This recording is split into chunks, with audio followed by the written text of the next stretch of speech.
All right, good morning, everyone. Welcome to the pre-market prep. I hope you guys are having an amazing morning. Hopefully, you guys had an incredible day yesterday. Good morning, Peter. How you doing today?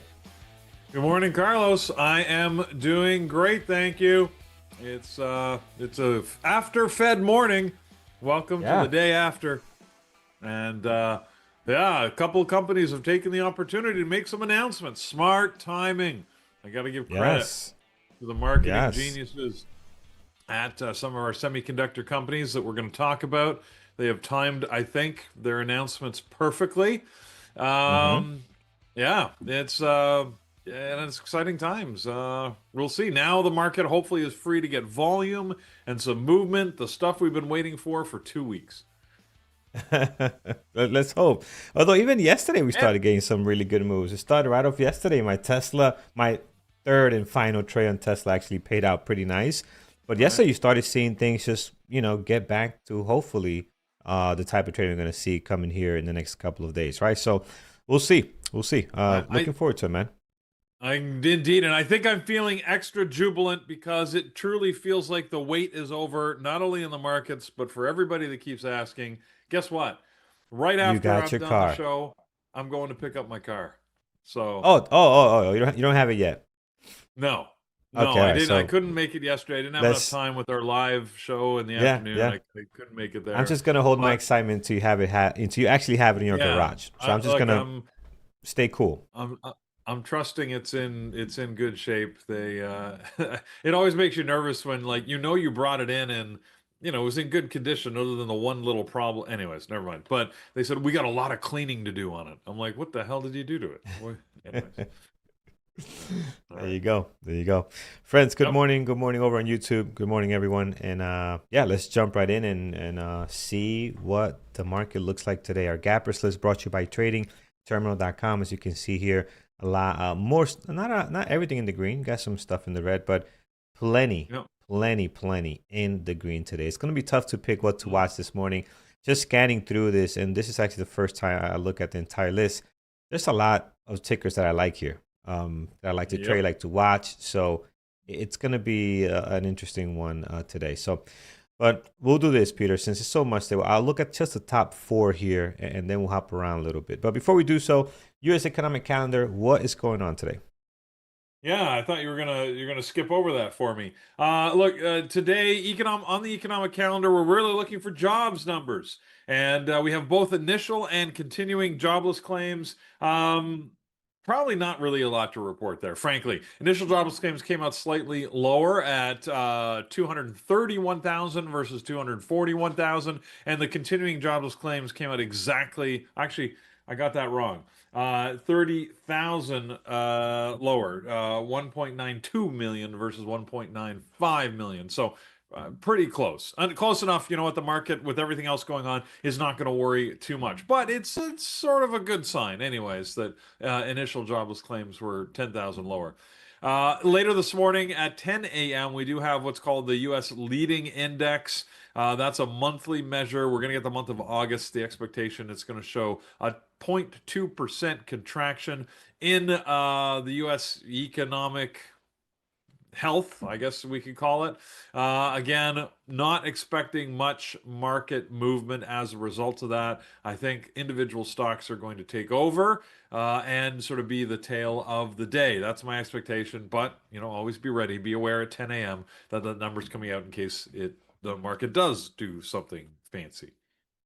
So. Yeah, yeah, absolutely. We'll be on the lookout for that. And yeah, let's jump in here and see what's taking place. Intel, how about that? Congratulations to all the Intel holders. You've been holding Intel, expecting something to happen. Here it is. Wow. Up 30%. Wow. 30%. Yeah. That is Massive. nice. It's nice. Peter, break it down for us, man. What's taking It, place here? it's funny because it's the news we've been talking about. Actually, we haven't talked about it in a couple of weeks, but remember, it was always like if a company's jumping, why? It's probably because they're using NVIDIA's name. They've got a partnership with NVIDIA or NVIDIA's invested in them. Well, this is both. And it's a competitor. So normally you wouldn't expect Intel to be buoyed by NVIDIA news. However, this is a pretty significant announcement. NVIDIA and Intel are partnering to basically build platforms that are going to completely support each other's chips. So NVIDIA is going to make AI focused GPUs that are going to work perfectly on Intel platforms, and Intel is going to custom design their base sort of motherboard chipsets to work with NVIDIA chips. Fantastic news for Intel, especially because they've been struggling, as probably everybody knows, for the last number of years. They used to be the darling of, it was like Intel Inside, and like they sort of started the whole semiconductor boom cycle, right? And then really lost the thread. They did not make the move to consumer-based chipsets. They really didn't make the move to smaller devices, and frankly, this whole move for high level computing on GPUs, that they completely missed the boat on that. So this is a good partnership for them, and it goes deeper. That NVIDIA is not just, they're putting their money where their mouth is, so to speak. Not only have they signed the partnership, they've committed to buy $5 billion worth of Intel stock, which frankly is not that much, right? 5 billion, it's a big number, but considering the size at which, Nvidia operates, it's really more like a token statement of commitment. But it's still good news for the stock. They're buying, by the way, at a price of $23.38 is what the filings state, which means as of today's price, right? Even as of yesterday's closing price, they're getting a discount.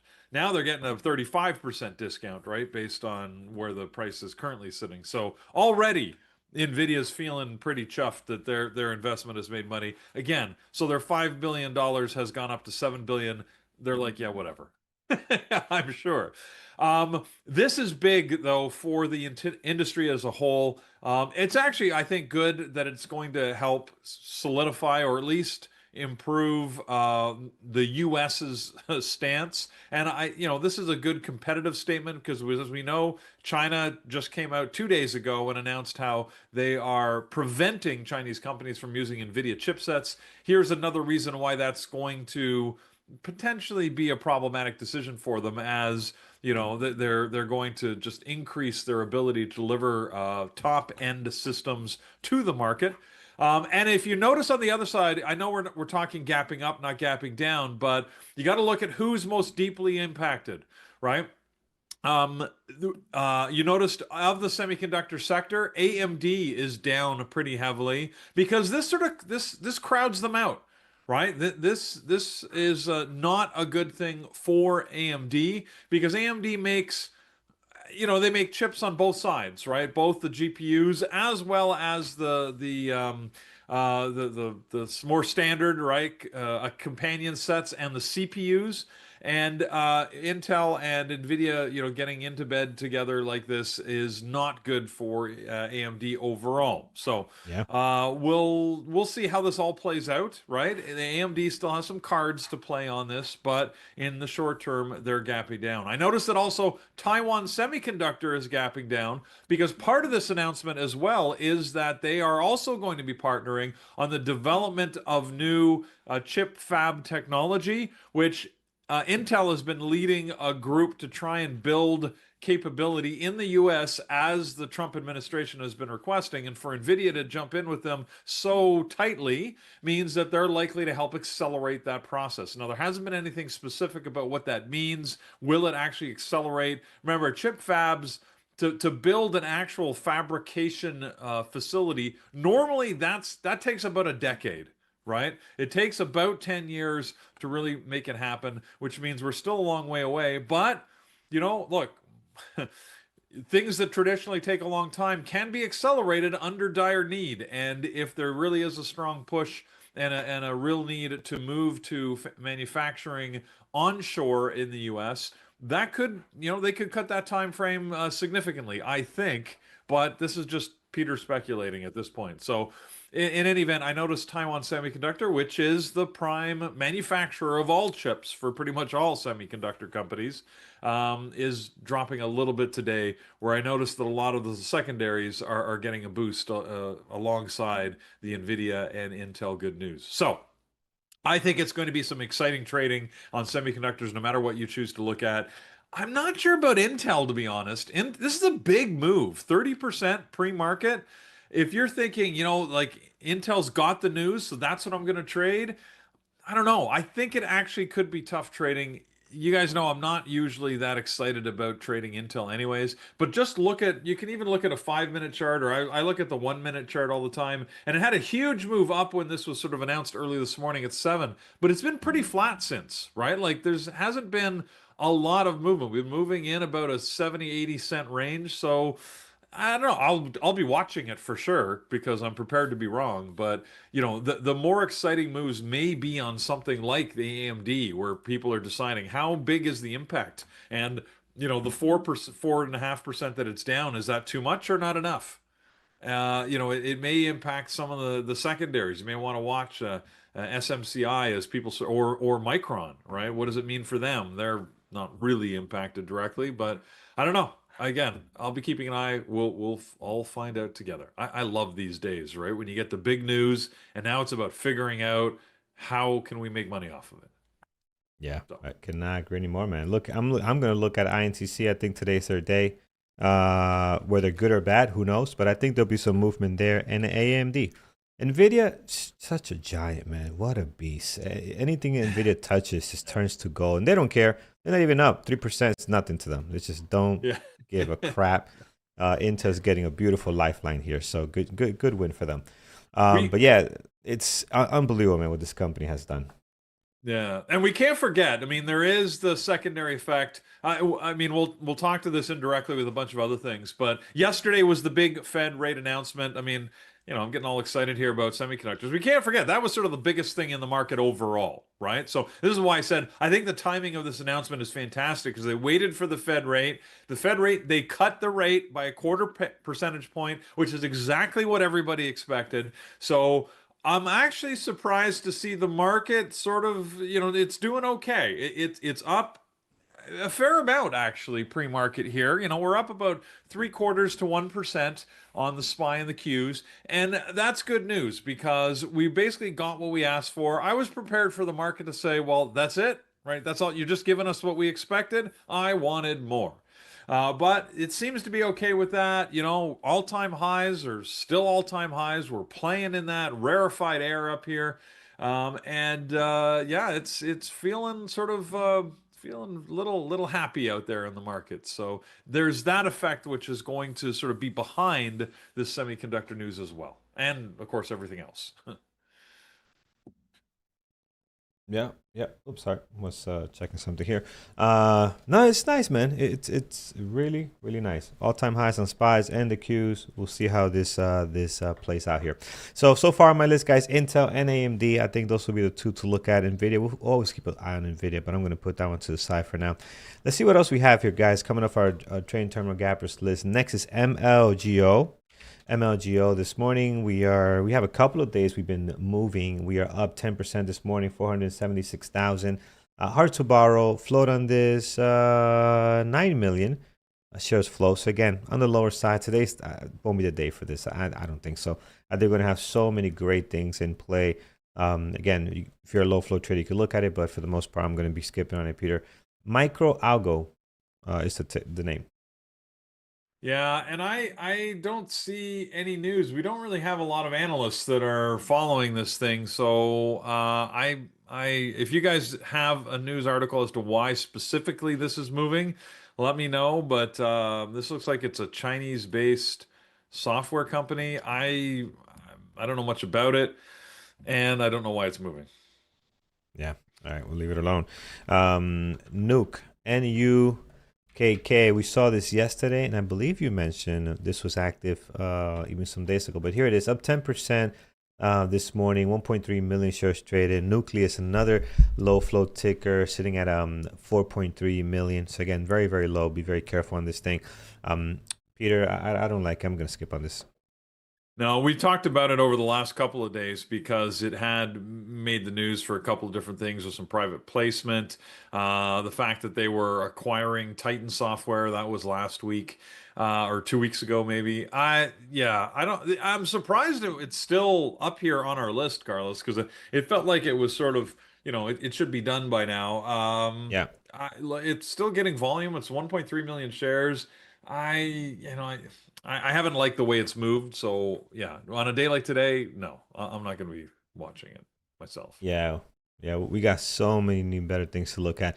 All right, let's do one more. We'll hop around here because there's so much to cover here. SNPS is another one that's, wow, look at this, up 8.4 synopsis. And they had the big gap down, if you guys remember this, but it's really not tradable. Like if you look at the way the stock trades, again, the volume is so low on it. I usually just stay away from it, man. The price, you got a high price target plus extremely low volume, really big gap. I'm just not a fan.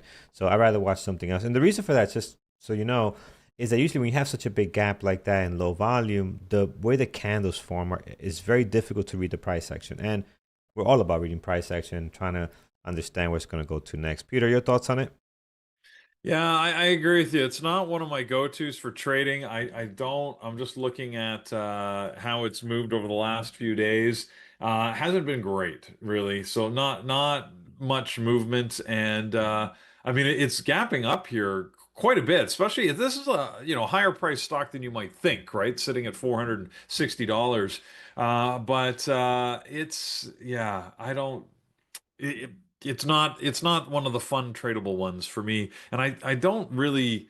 It seems to be moving in sympathy with the semiconductor news that we've got here. Um, I I'm not sure why specifically Synopsys is moving here. So it seems to be like every article I pull up seems to talk about other companies. So yeah, it's confusing enough that I will not be trading it. Yeah, don't like it. All right, Peter, I'm gonna go to you, man. So much here. This Rigetti, we got this, we got that. I mean, you name it, it's on here. Nvidia, of course, PayPal. I mean, just the list goes on and on. Open, continue. Oh, let's go to Open. That's interesting. This guy getting his you know what kicked in here. What's going on here? Open. We are up 2%. Okay, so still running here. So we'll see how it goes. Andrew has been trading this. I think almost every day it's been active, so he's always watching it. So here it is, still in play. 9.9 million shares traded, up 2%. It's fun to watch. I'm gonna put on a secondary, especially knowing everything's going on around and the type of people that are short on this and putting heavy money into it. It's just interesting. Yeah. So like to watch it today. Peter, your thoughts on this one, and then tell me what do you like of this gap up list today? It's another one that I'm surprised is still in the conversation. Remember the news was really just that some co-founders have come back into the company and they stole an executive from Shopify to lead the company. So good news, but not enough to move it for 5 days in a row. But here we are, and it's sitting at the high end here. So yeah, maybe today could be a breakout day. I mean, the market does look strong.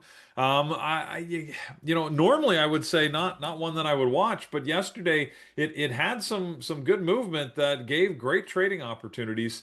Went a little crazy in the afternoon. If you sort of look at it, was moving up and up, and Andrew, as we know, traded this thing quite effectively as it moved up over the course of the day, and then lost like pretty much all of it in a matter of 20 minutes, and that's pretty scary. So, but if you don't mind scary, then yeah, well, put Open on the list. I think, like you, Carlos, I'll be watching it. Highly unlikely for me to trade it, but it feels like it's enough in the conversation. I want to keep an eye on it. Other thing, you're right. There's just so much right on this list that, and a lot of familiar things we've been talking about. A couple, Novo Nordisk is on our list. I see it here. NVO gapping up here this morning.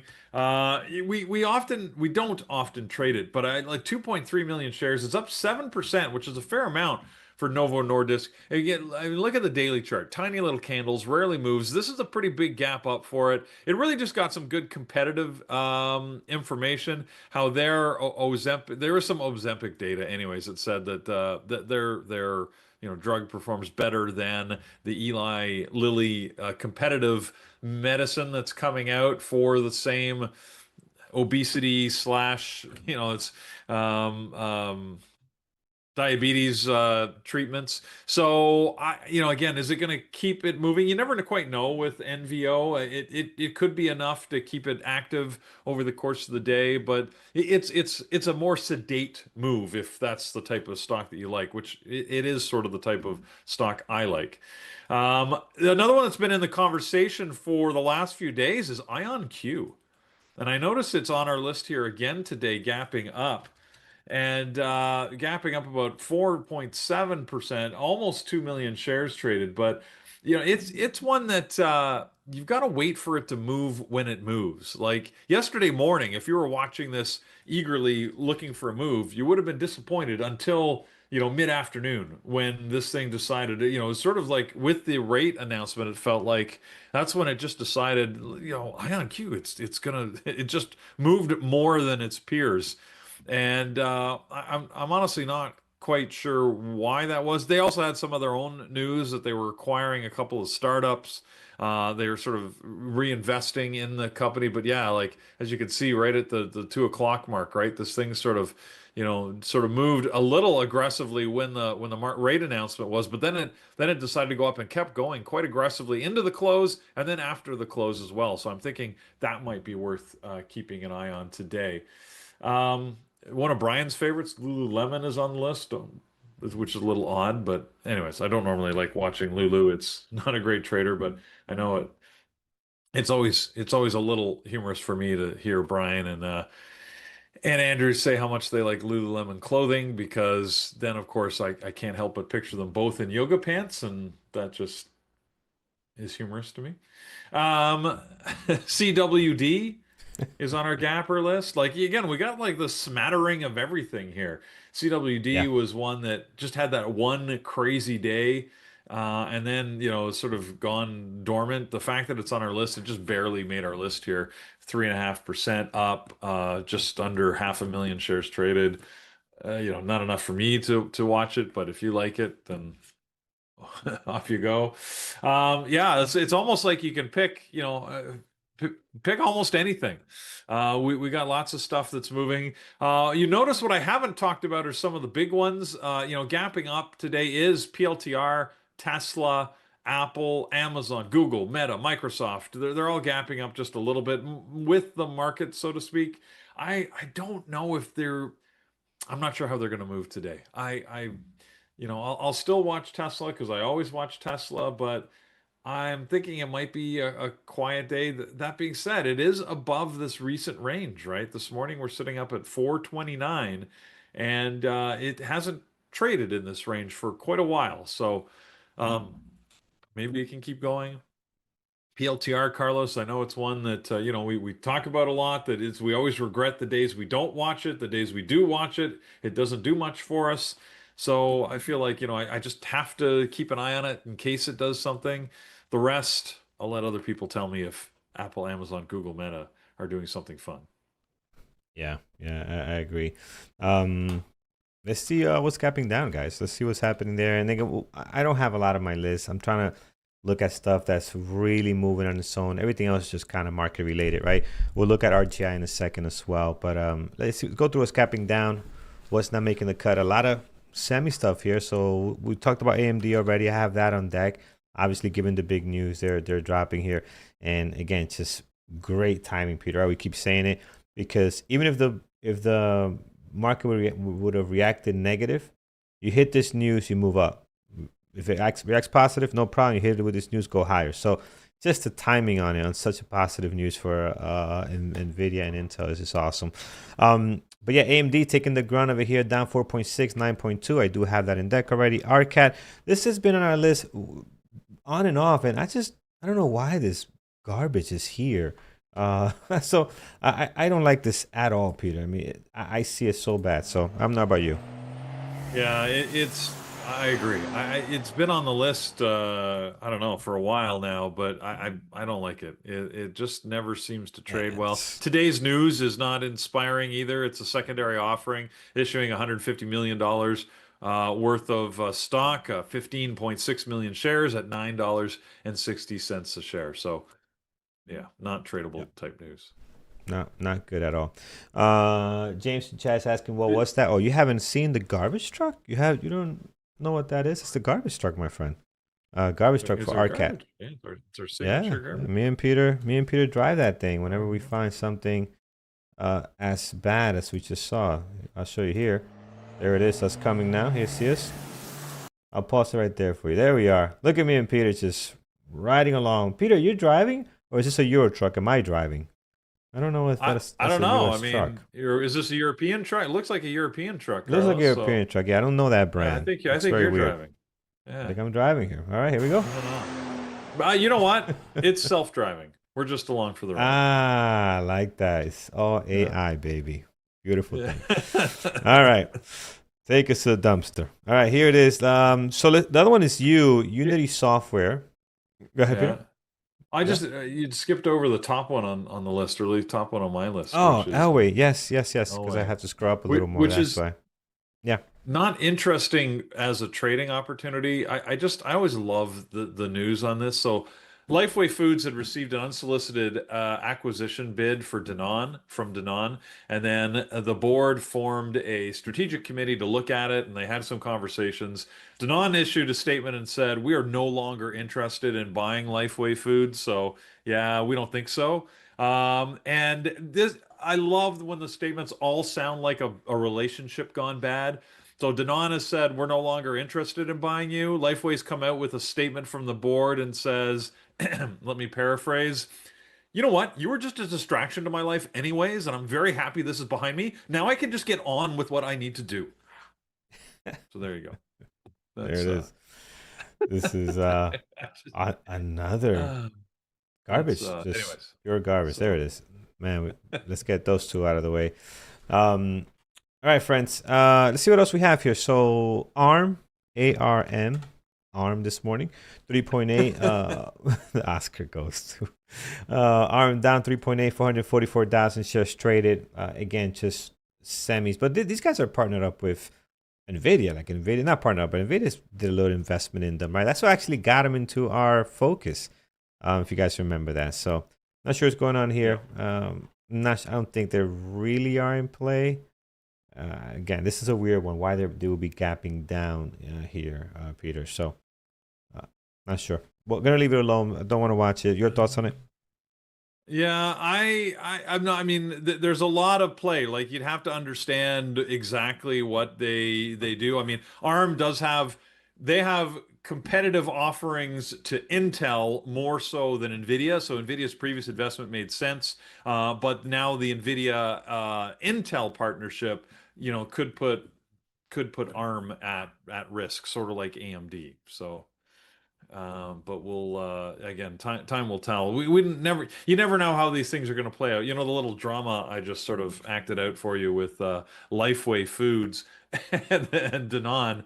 You know, we could see more of that. I mean, who knows, right? Like Intel and Nvidia, it's all rosy right now, but who knows if they're going to get along? And we could see some other problems, but that'll be months, if not years down the road before that comes to light. They're in the honeymoon phase right now. Life is all good. Yeah. Yep. Suzanne is saying that we are wrong. They drive just like we do. Where's that? Where are you driving? I thought all of England drove on the other side, Yeah, right? all of England, but like France drives on the same side we do, and it Yeah. depends what country you're in, right? So Yeah, Germany, Germany is that also could a be left-hand drive. very confusing because you could drive from those So, countries to the next one. So you're driving, and you got to switch over.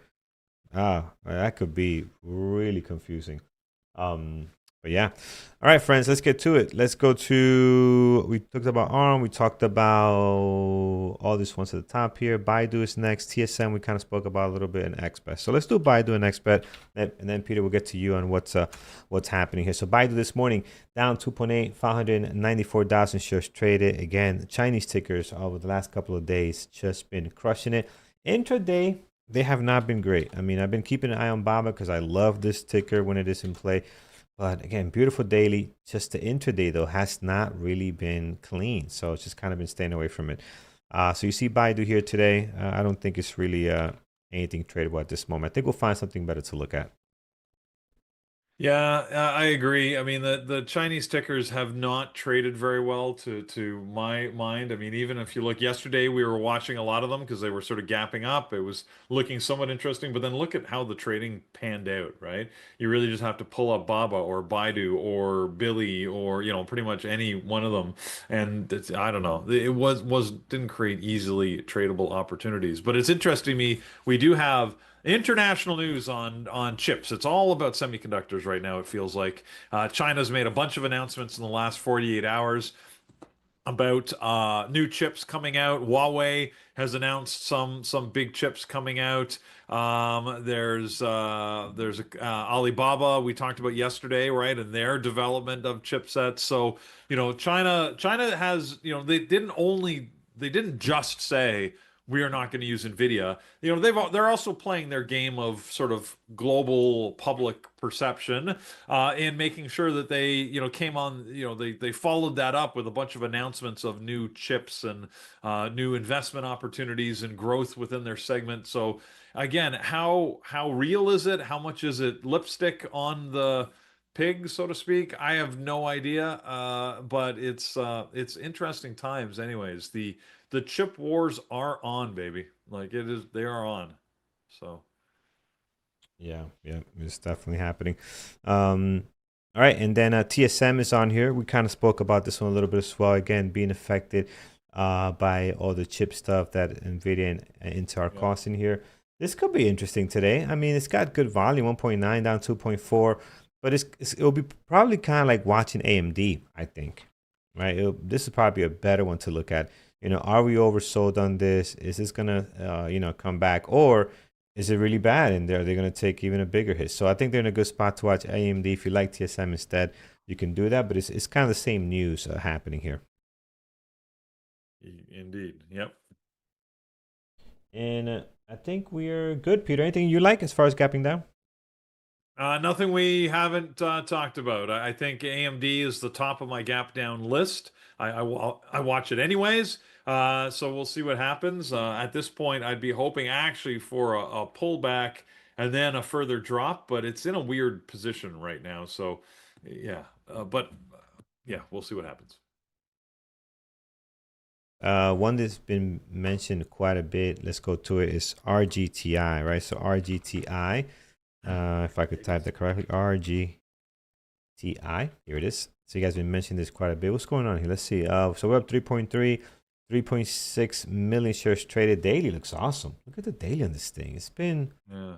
how come we haven't been watching this? It's been actually doing some stuff. Not bad. So yeah, I think it's in play. Is it all quantum or it's just RGTI? Is it all quantum stuff? What were the quantum There, tickers we used to look at? RGTI. Uh, what other ones, Peter? there's like a quantum trade show or something going on Hmm. in Tokyo right now, and it's got a little bit of buzz. So some of these were moving. I know the D Wave was moving, which is our D Wave QBTS. But RGTI, I mean, just look at the daily in RGTI. Well, you got it up there over the last, while we weren't watching over the last few days, it's made a good move, right? From 16 all the way up to $23. So it's been sort of quietly here on the move. Good for long-term investment. I don't see a lot of day trading opportunities on it, but yeah, if you sort of said, you know what, I'm just gonna take some in this range and wait for a push up, you're feeling pretty happy right now. So. Yeah, yeah, you sure are.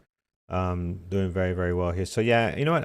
Well, let's watch it. I think it'll be interesting. So Rigetti looks nice. We'll put it here on the list this morning. All right, friends, let's go to you guys. Anything else you guys liked today? We got I Rigetti, yeah, see. QBTS with some other ones. Yeah, you're right. Let's see, QBTS. Oh, okay. Harvey's Wow. mentioning Good. Ion Q, which we did talk about earlier, right? That Yeah. they had some news a few days ago and have been continuing to rise on that. So, Yeah. Wow. uh, Look at this. QBTS even yesterday had an awesome day, 21 to 23. yep. Okay. Nice. All right. What else? AVGO. AVGO. No, I don't know about today. I think we'll find better things to look at. Again, a Broadcom, and it's a hard ticket to trade. By the way, I know they gapped up here. and they've been getting some additional volume, but for the most part, they're not the easiest ticker to trade. So I'm gonna keep it off my list. If you like, you could definitely keep an eye on it. No one's mentioned Tesla. What do we think about Tesla today, Peter? I think it's going to be a relatively quiet day. As I said a little bit earlier, I mean, Tesla is on my list because it's always on my list, and you never know. I like where it sits on the daily here. This 430 number is attractive. If it can break through that, I think we might see a little enthusiasm. The fans are always out there, always looking to pump it. It feels like so. Um, I am skeptical though as to how well it's going to move today. Again, primary focus on semis for me, and Ion Q. Tesla, it'll be there, but it's dropping down to my secondary list today. Yeah. Yes, Peter did mention IonQ just a few minutes ago. So yeah, it is in play, friends. Did I add it? Oh yeah, I meant to add it. Sorry, I was reading something, but I didn't mean to add it based on what Peter was saying here. So IonQ, I have a lot already, and with this list, I know there's going to be some other stuff that is going to be in play, like our usual suspect. I don't even have Nvidia on here. And some other ones that can really get going. I don't have PLTR. That could be a good secondary as well. So I think we were kind of full, right? NVIDIA, POTR, and we'll see what else we can get here. But it's going to be a very interesting day, friends. All right, one more. What else we have? HIMS. HIMS. Let's take a look on HIMS. No, not today. I mean, they're up 3.7. I see it here. Pre-market action. Scott, I don't know where this 2. Oh no, hold on. That's not HIMS. Okay. That's not HIMS as far as volume. Yeah, 500,000. That makes sense. I still had IonQ's volume there, which was like a million something. But yeah, 505,000. If you like it, I think there's better things to look at today. So I'm gonna go with that. All right, Peter, let's stop here. Again, the list, guys, tradingterminal.com. You can get the gappers on there. There's just so much. And this list is going to keep growing as things start hitting volume. Look at this, getting bigger and bigger. SMR coming in. All these stocks here are just going to continue to grow. So let's leave this alone. Let's head over to bearwithtrades.com where you can find what's happening for the next 2 weeks. Click on webinars. And once you do that, you can see what's taking place here on this beautiful... What day is today? Thursday. Yes. Thursday. Mentorship. Yeah. Yep. Yeah. There it is. Yeah, I didn't trade Tuesday, so my days is off. It's a mess. But yeah, Thursday. I get that. Yeah, you can all throw you off when you have like a big change to the schedule. All right, but it is Thursday. When I do my key capital meetings is on Tuesday, so I did that Wednesday, and that just threw my whole week off. So you already know. All right, Thursday. Here we go. Yeah. All right, it's mentorship day, guys, and we have a couple of mentorship sessions for all of our elite members. During the trading day, we've got Lenny, who's in the webinar room at 11 a.m. talking about trend trading. At noon, we've got Jared, who's going to talk options. If you haven't attended a Jared options session, know that it's a great way to get familiar with options, how to leverage them, and where you should be focused. And then, of course, in the evening, we've got Thor's ever popular mentorship session at 8 o'clock. It's always well attended. They got great questions and a great way to understand not only how Thor trades, but some perspectives on the market overall as he trades his futures, looks at stocks. He knows his way around. So so those are your 3 sessions at 11, 12, and 8 o'clock today. As always, I'll just remind you quickly, go to bearbulltraders.com if you want to get information on how to join our community and be part of the fun all day. You can see our membership options there, and you can then get into the chat room and join all our people like Camelot and Matt and Raf and Harvey and Art and all our friends who every day come and trade and provide their insights and and keep us entertained at the same time. So it's a great community. It's a lot of fun. So hopefully you consider joining us. Find out for yourself. All right, let's set some levels, Carlos. We're already sitting at about 10 after 9, and we still have some work to do here. Yeah, let's do it. So much going on. All right, let's go with Intel first here, friends. Huge gap up, and we got to go back here on the daily too, where we had this huge gap down. If you guys remember that, right? The layoffs, trying to rework things. I mean, it was just a mess. gap down all the way over here. We obviously have some levels that we can pick off from here. So I'm just going to go right into this area, and we'll look at the high of the pre-market first, which I have on my top screen. You can see that one, 33.43, which is going to be right on here. Above that, we'll get some levels here. Nice one, 34.61. And right above that, you got a very somewhat level over here, 35.45. Only see one day hitting that. So again, not significant as that 34.65. That is a pretty good one there as far as the daily goes. Towards the bottom where the price action is, we have 31.59, so we can slam one there. And then right in here, you can see a lot of consolidation. Typically, Intel doesn't trade very well. It kind of goes sideways a lot. But today, there are the main focus, at least with this news. 30.53, and then towards the bottom, there's 29.04. So I think we got a pretty nice coverage around the price action with those daily levels. We'll see how that plays out going into the market open. Heading over to AMD, again, taking a big hit here, not looking good for them as far as the overall news here. I will see how it plays out. Is it an overreaction, or do they need to drop lower? We will find out. Low of the pre-market, 149.58. Towards the top, the highs and lows of the last two trading days are doing a really good job just covering this area here. So you do not need to add anything there. We'll focus on a bigger time frame. Below the low of the pre-market, low is 144.81, so we'll mark that there. We also have 141.18. Towards the top, in case we do rebound somehow, 165.86, and then right up here on the daily, we do have a 170.88. So you can see, I know it might be a little bit difficult to see, but if you draw a line on those price tags, you can see here the highs and lows. Just a lot of days just slamming into those levels, which is what you want to see. The more, the better. Rigetti Spaghetti is next. RGTI. RGTI this morning. Just look at the daily run here. We all-time highs. Everything is seems like all-time highs. Yeah, let's go to the monthly. Go back. How old is this ticker self? 2022. Yeah, all-time highs, of course. Why not? I gotta believe there, yeah. What happened? I just say I gotta believe we're all-time highs, but yeah, we it looks are. like it. Yeah, we are. Went down the monthly. That this company is 3 years. 3 years, I think. Old. Well, not the company. The ticker. The company could be 100 years old. Yeah. Public at least. 23.47 is the high of the pre-market. Towards the bottom, we do have the low of the pre-market. It's just above. Oh, actually, no. This is yesterday. Okay, so here it is. The low of the pre-market. 22.45. There it is. Gonna find it. 22.45 is low of the pre-market, and then towards the bottom, highs and lows of the last two trading days. And there's no levels above this 23.50 because you don't. You're sitting at all-time high, so nothing up there for us to look at. Next is going to be our good buddy Tesla, which is again just crushed it yesterday, guys. What a run after the announcement, went all the way up to 428, almost got there.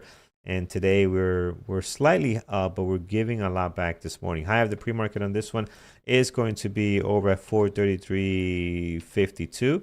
And then the low right now is just being created. We'll see if that sticks. 427.01.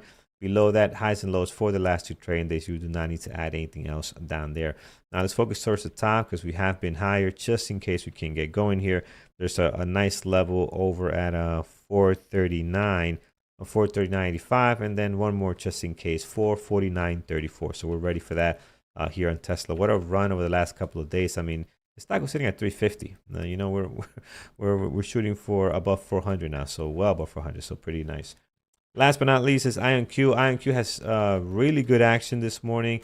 Definitely in play. I mean, another one with just a beautiful daily, and 2.3 million shares traded right now, 2.4 and up 4%. I have the pre-market at the moment 70.61. Towards the bottom, we do have 67.71. I hope they trade well because although this day looks awesome, they're I don't know, I find them difficult at times. So hopefully today's not the day for that. And of course, going to the monthly here, we are sitting on time high. So nothing else to see there as far as above that pre-market high at 70.60. That's all you got. There it is, friends. Let's get over to what our team is watching, Peter, this morning. All right. Well, not a lot of our team have got their list in yet. So, moderators, get your list in. I need to know what you're looking at. Those that do, I can tell you about. Thor is going to be watching Tesla. Micron And PLTR, interesting that he's picked MU out of all the semis, but that's what he thinks is going to move for him.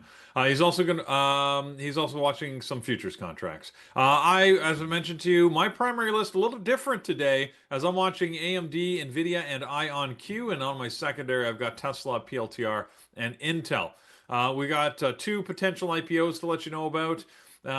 Gary is going to be watching AMD, Tesla, PLTR, and AMD. Still waiting for our live traders here. So, well, Thor, I think, is going to be trading live in the chat room today.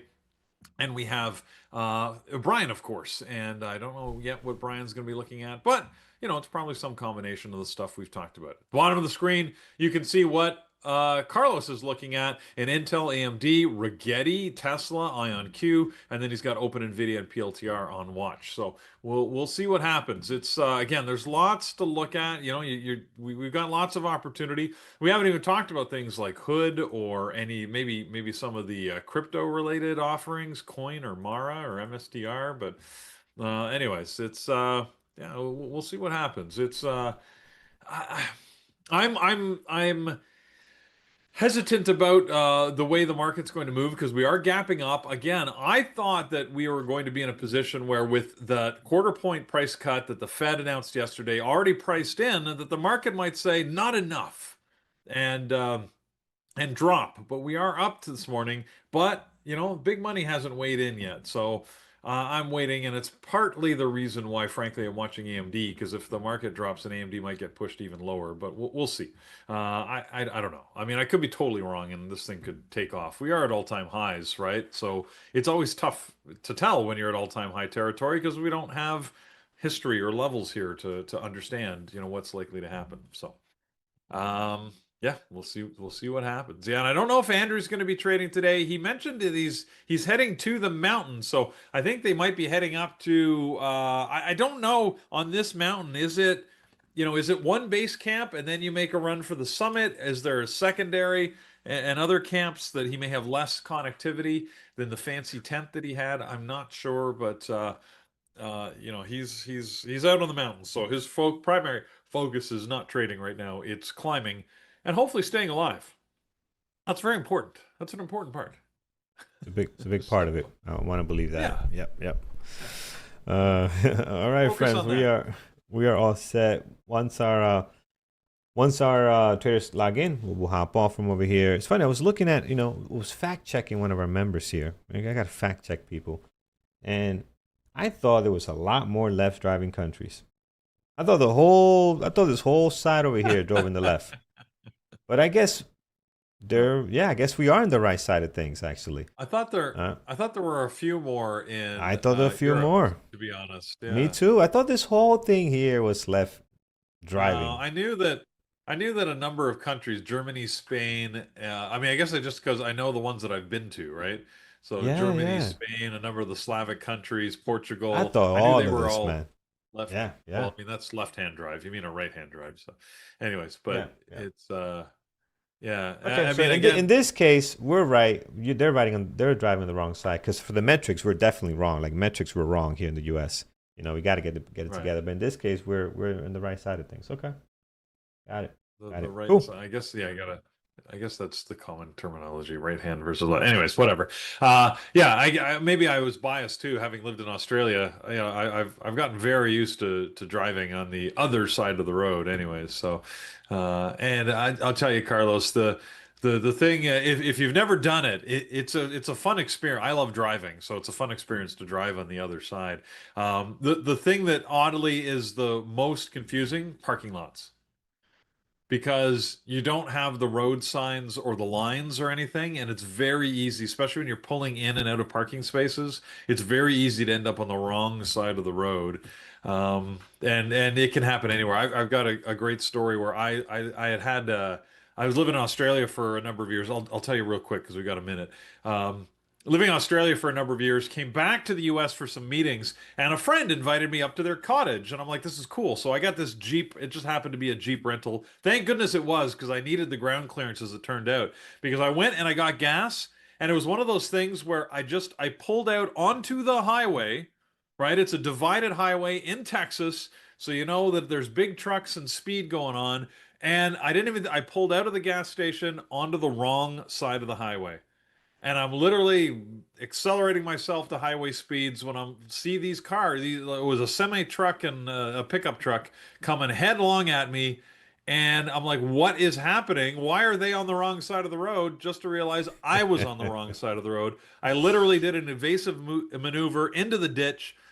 Fortunately, again, it's a sort of a dry ditch bed, but yeah, down in the ditch, up into the a parking lot of some whatever store it was, like over the curbs, the whole thing, sitting there like shaking, like what the hell's wrong with me? Like think before you get out of the road. And it was so strange. It was very strange for me. So yeah, that was probably the worst one that I've had. But anyways, it's Yeah, live and yeah. learn. That's Thank it. God I That's it. lived.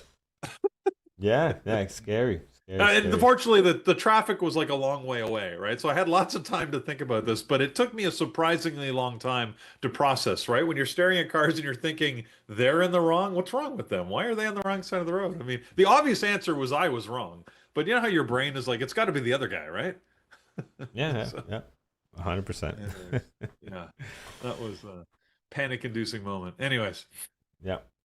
Yeah, why All are right, all the friends. signs backwards? I didn't even notice the signs. I mean, that would have been an obvious thing, but yeah, it clearly, I in that moment I had a better appreciation for like sometimes the elderly, they get on the wrong side of the highway, or you get these stories, and Yeah, yeah. it's like, yeah. Anyways, I'm telling you, man, these that was me. self-driving cars are gonna be awesome. They're gonna be great, especially for the elderly people. I think it's such an amazing thing, man, because they shouldn't be restricted from moving to their, bingo games and stuff like that. They gotta get going, right? So to get them there Oh, safely will be oh nice, my very God. nice. Hey, there was an article that was just posted. I don't know if you can pick this up out of the chat room. Mm-hmm. See, this is the stuff of my nightmares, Mike J. I'm not sharing a screen. I forgot to do that here, but I think I Chinese can. air show crash. Yeah, I see The that. Chinese Yeah. air show, two flying cars crash into each other. See? That's why I don't want to be in a flying car. Anyways, Oh man, slightly that different topic, sucks. but it's on cars, just the flying variety. Yeah. But Peter, Yeah. just like anything, when planes started, this is how it started. It's you know, test flights, and there's a lot of crashes. Yeah, but So I you I don't want to be don't the want to be first. a, I don't You want don't to want to be be one the of those first. Yeah. statistics. You don't want to be in the beta stages. I get it. I don't want to be in the beta stage Yeah. and anything that flies and can kill me. I agree. I agree. If you do, I, it's tough. Tough. yeah. I don't want to be the part of the data set. Yeah, So, exactly. Exactly. all right. All right. I was waiting for someone to log on in chat, but I'm just gonna disconnect because maybe they think they can't log on because we're still on. But I'm just gonna disconnect here from I our don't. chat room Why would friends. we?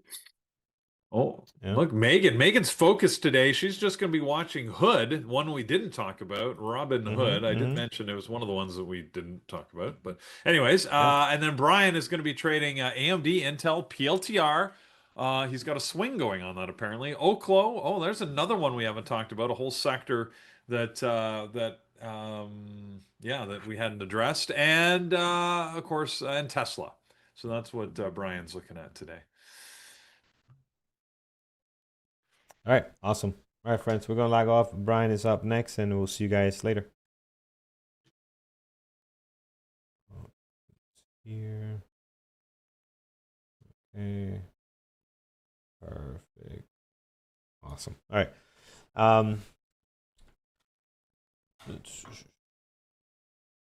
How would driverless help? Yeah, it will help a lot, man. Because if you, I don't know about you, but have you seen drivers in New Jersey?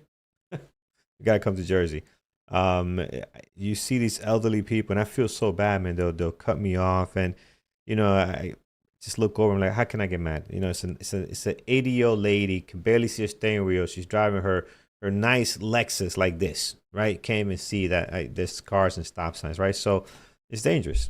It's dangerous. So she shouldn't be limited from driving and getting to where she needs to get to. But if she could, just get in, say, hey, put that address and get me there safely.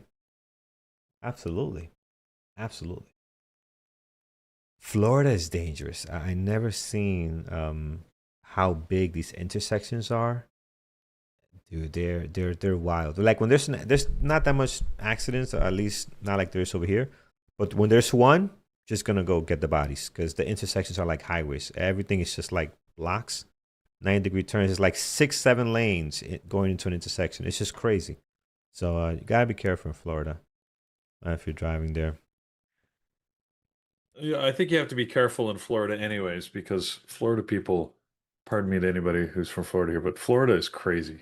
It's just a crazy place. Yeah. And you know what? I know Thor, who lives in Florida. He would agree. He says it all the time himself.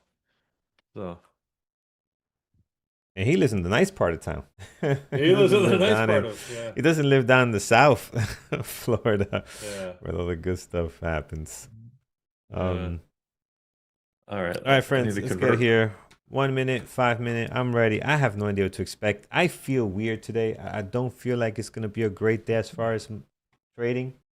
I don't know why I Oh, have that feeling, okay. but I do. Yeah, I do. I feel like Okay. it's not gonna be good. And I usually Really? don't have that feeling. Yeah, yeah. I feel like it's gonna be tough Your for some spidey reason. senses are tingling. My spidey senses are tingling, and I just hope I'm completely wrong. Okay. But Okay. it Well. feels like one of those days where it's like I'm telling myself be very careful. Don't know why. Mm. So Oh, no, it's no, weird. no. It looks like AMD, it's pulling back too early. All right. Let's see where we go. I've got Ion Q here. And once again, we didn't even mention Oracle. I just noticed Oracle on one of my charts. Um, QBTS. You know what? Let me put Rigetti here since we were talking about it. We gotta watch Rigetti. Yeah. All right. Let's see. Let's see what happens today. Damn, you expect a big drop?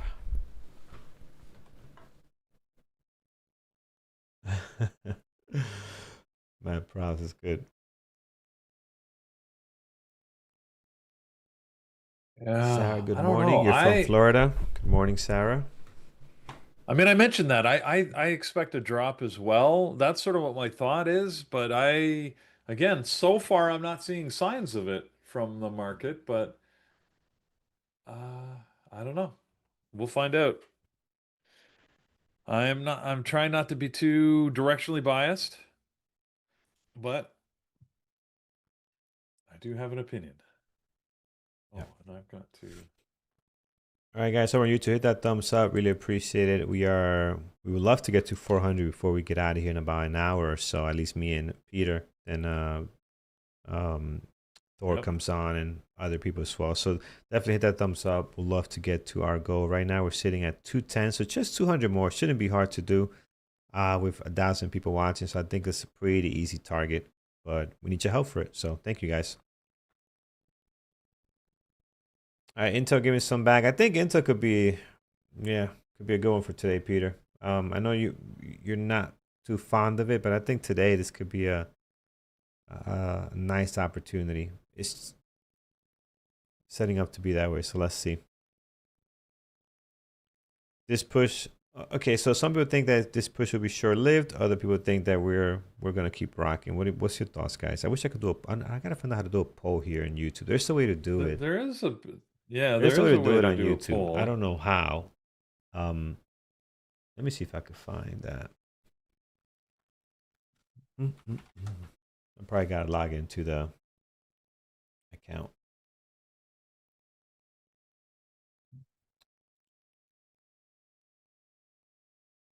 Let's see. How's Gemini? People using Gemini instead of ChatGPT.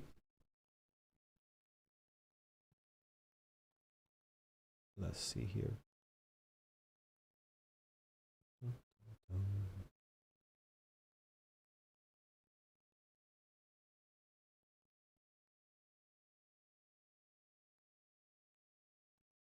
Yeah, I'll find out how to do that. Gemini Grok better. Really? Okay. Better for you lately? Yeah, they are getting overall they're all getting better. Right? Oh, how about this Jimmy Kimmel lie? My man got canceled. Do you guys see that? Yeah, I heard that. Is What? that real news? That's real Is news, that man. He got. I thought we were done with the cancellations of people. all right? Here's Guess the not. bell. Here's the bell. Here's the bell, man. But yeah, we'll talk about that later. That's crazy. Here's INTC friends dropping. I want a quick trade. Oh, Quick, come quick on. trade. Yeah, I Oh don't no. know how I feel about that, Mike. It's crazy. Uh, what what the heck? Mm-mm-mm. All right. No, no, no. All right. Everything dropping. Everything dropping. Good.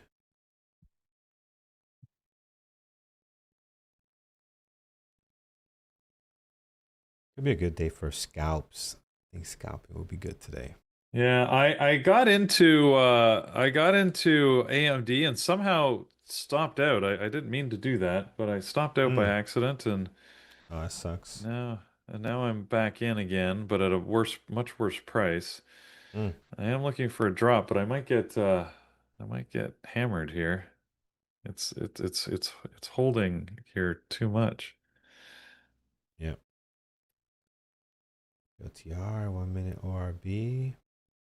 Yeah, PLTR, 1 minute ORB. Yeah, let's go. PLTR, bad entry, but let's see. Long PLTR, let's see if we can get a pop. I want to scalp something quick if I can. Let's see. 170.20. I'll jump out. We can get back in again later.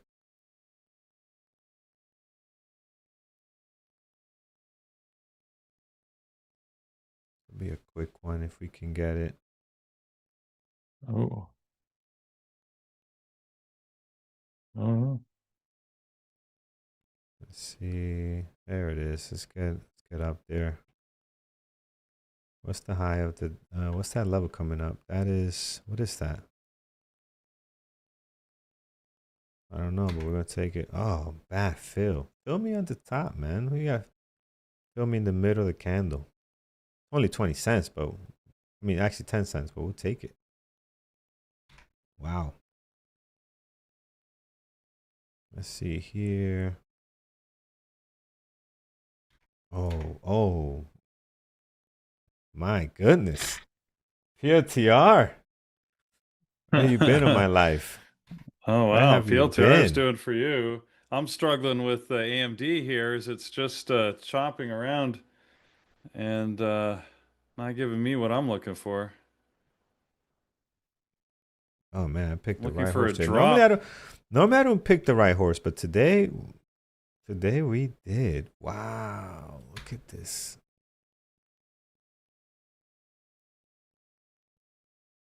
Uh-uh-uh. Okay. Wow, this is nice. No wonder Wow, Andrew loves Carlos his is no wonder Andrew loves these quick trades. It's you're basically done. That's it. Just oh go about your shoot. business. Wow. Shoot, I just got hammered on AMD. I got it went the No wrong way on me. So that's no good. crap, AMD's man. moving higher. So what happened? You had a hotkey error, or you put your stop because you got No, stopped out right away. no, I got stopped. I should have just stayed out once I got stopped out, but I went back Got it. in and got myself stuck in a trade. So, Yeah, yeah. and then AMD's popping here. It's Intel. Yeah, Intel's bouncing a little bit. AMD is bouncing a little bit.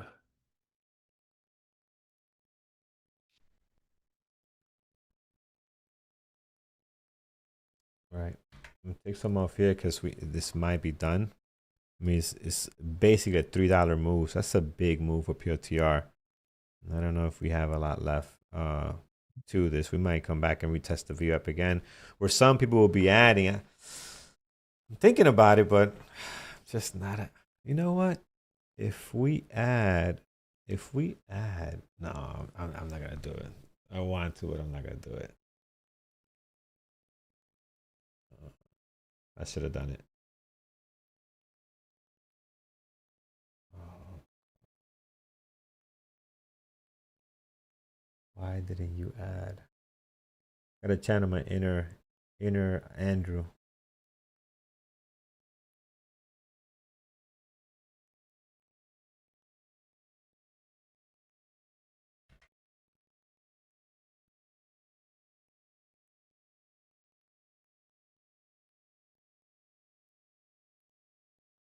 Okay.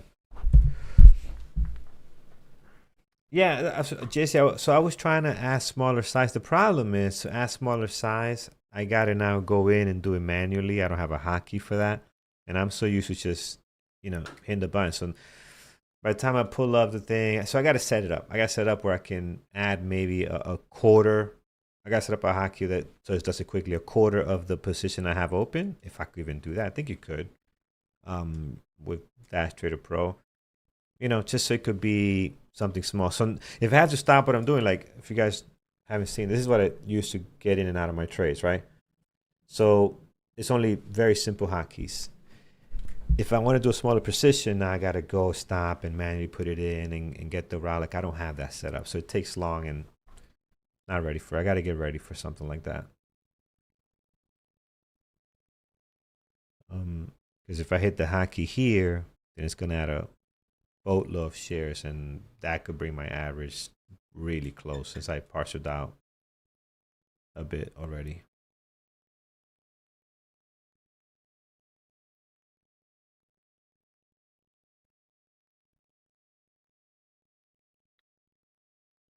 Wow, I was so wrong about having a bad day today.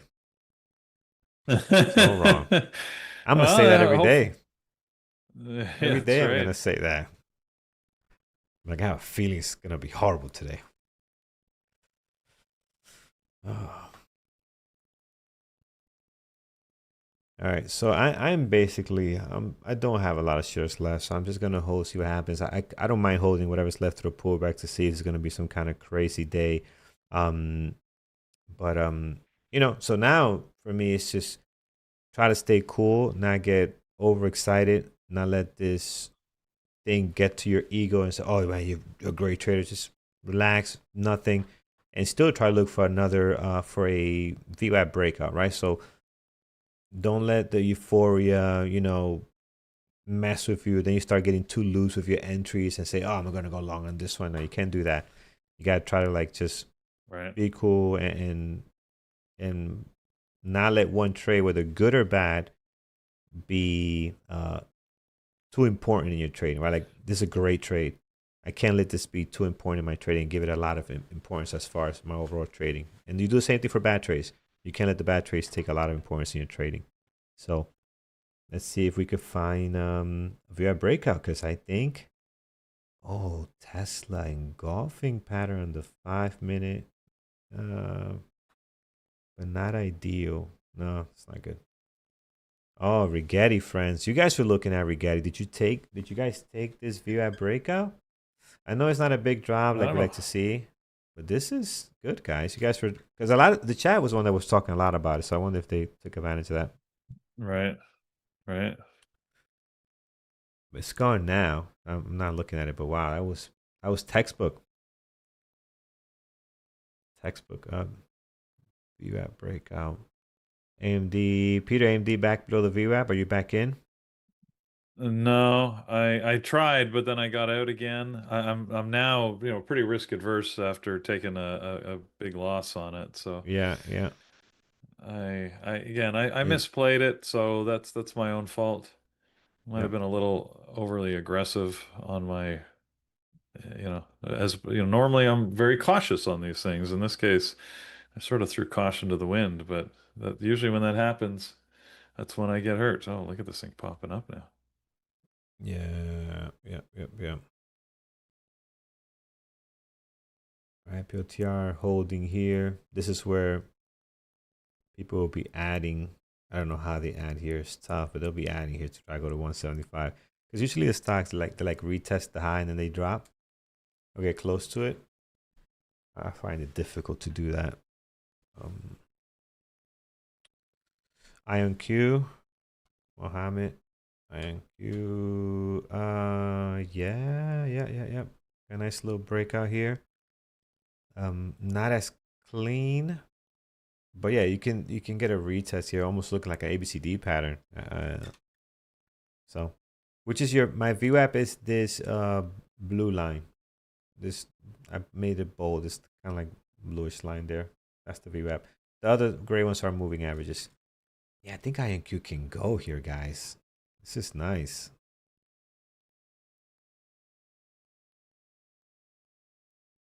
INQ that's a lot going for it. Had a good engulfing pattern too on the 5 minute.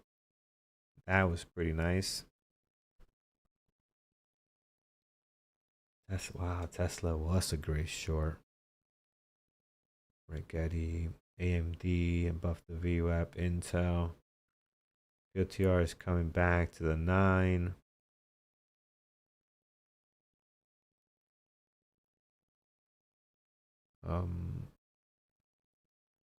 I think PTR could bounce here, but I just don't want to watch it. So I'm just gonna get out. I don't have a lot left anyway already. I'm just gonna take it. I'm just gonna take it out here. Oh, did I do it right? There it is. Yeah. So we're out, and yeah, beautiful 1 minute engulfing pattern. I was even a little bit late to the party. I should have gotten in a little more over here, or anywhere in this area. But 1 minute engulfing. That's usually the only way I trade the 1 minute ORB is if it's an engulfing pattern like this one. The other ones are very difficult to trade. All right, let's see. Open. Open. Can we short open? Oh yeah, we could. Open is shortable.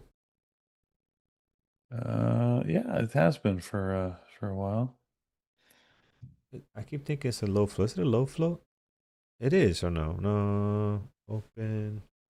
Check the float on this. Boom, boom, boom. Thank you guys. Yeah. All right. Well, not a good day for me. It's rare that I have these really bad ones, but that it happens. So AMD looks like it's moving higher now. AMD. What's going on? Oh, no wonder. I'm clicking and it's not doing anything. It's because the box window was up. When this is up, it doesn't let you click anywhere else. I'm like, why is it not? I don't hear the ding. Oh, okay, figure that out. Open is messy. INTC. It's a tough one to trade, man. Like here it can go anywhere. Yeah, I don't know. I gave it the benefit of the doubt to put on our list, and it's just a difficult one to trade. AMD's heading higher. Rigetti bouncing off the VWAP.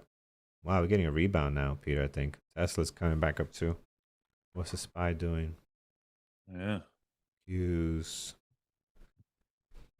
MU. MU did well too, right out of the gates.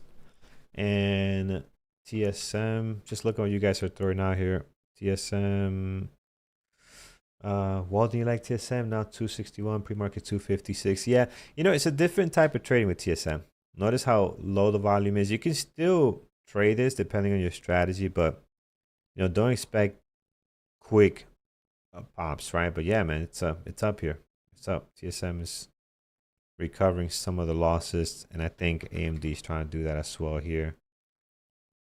AMD down 4%. Wow, it's gonna try to recover. Oracle.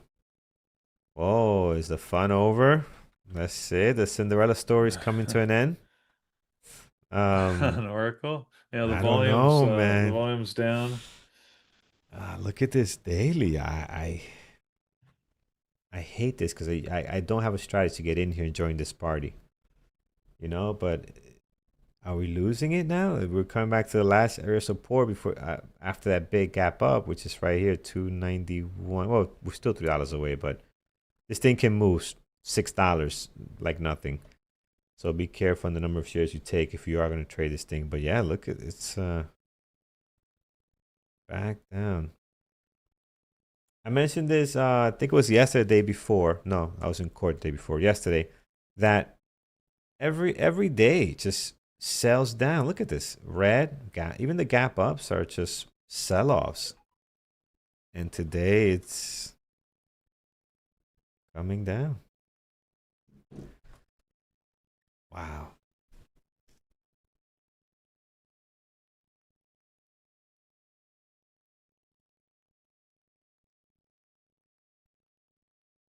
Small trade wouldn't hurt on Oracle.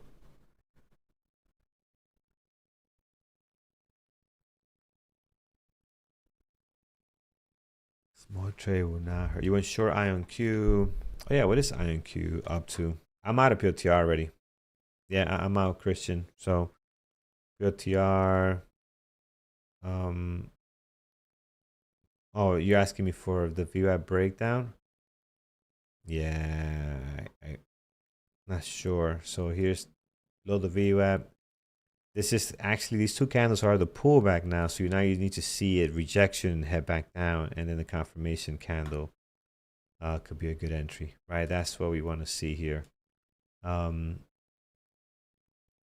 here it is. Okay, they didn't get above the VWAP. That's good. Confirmation candle right here. This is the entry. I don't know, something about it doesn't tell me it's great, and I'm wrong. Yeah, I should have got in. I'm wrong for not entering. Oh, wow. Yeah, that's the play, man. Why did I not get in? Wow. I need Peter's sign. Take the Yeah, damn trade. it's take the damn trade, really? That's Actually it would have been just one person it came back. This thing is moving today, man. This is a dollar move that quickly. Wow. yeah. My goodness. Oh, I'm not showing you guys. Sorry, I was not showing you guys the 1 minute. Excuse me.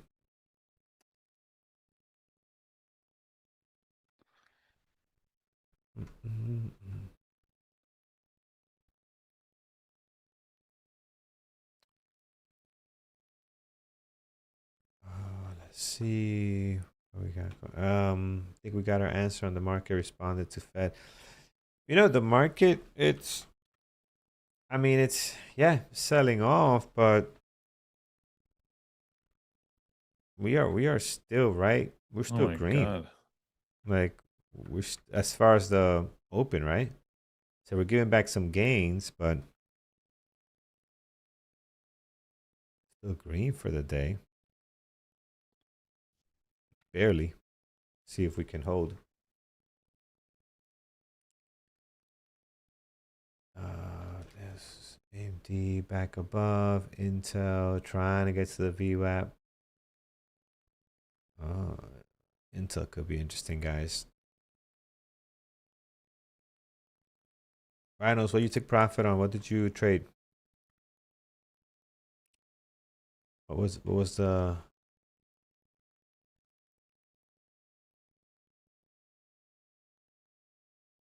only Yeah, so Intel's holding? Yeah.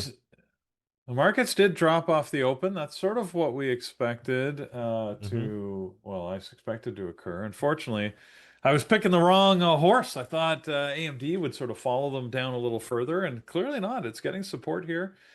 Um, Mm-hmm. and yeah, it's again, I'm feeling really bitten. Apple is down. Microsoft not doing much. Well, look Hey, at that. Apple's Tesla. alive. Apple's doing something for once.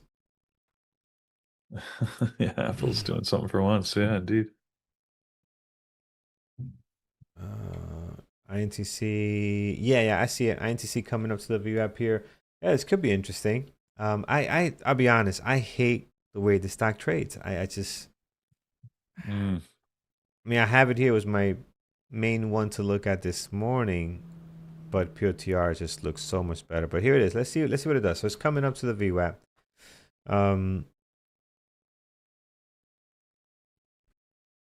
And let's see if we get some VWAP breakout that gets going here.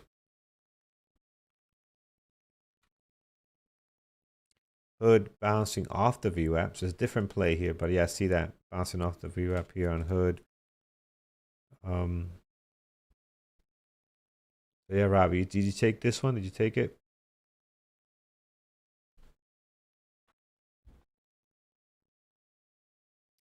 Tesla coming to the VWAP. Rigetti. What else? INTC. See if INTC. I'd rather look at Rigetti, to be honest. Coming up to the VWAP here, opposed to INTC. It's just so weird, man. Look how smoother Rigetti is. Now Intel has the better Where's approach because Rigetti? they're coming down and heading up. That's the better approach, opposed to this smaller drop here on Rigetti.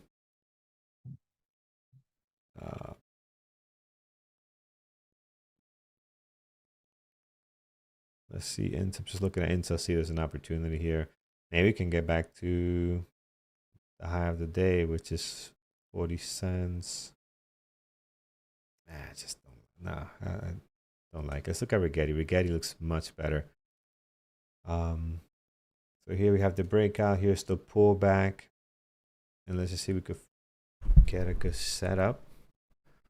Then we gotta look at the SPY. Make sure we're not going too much against that.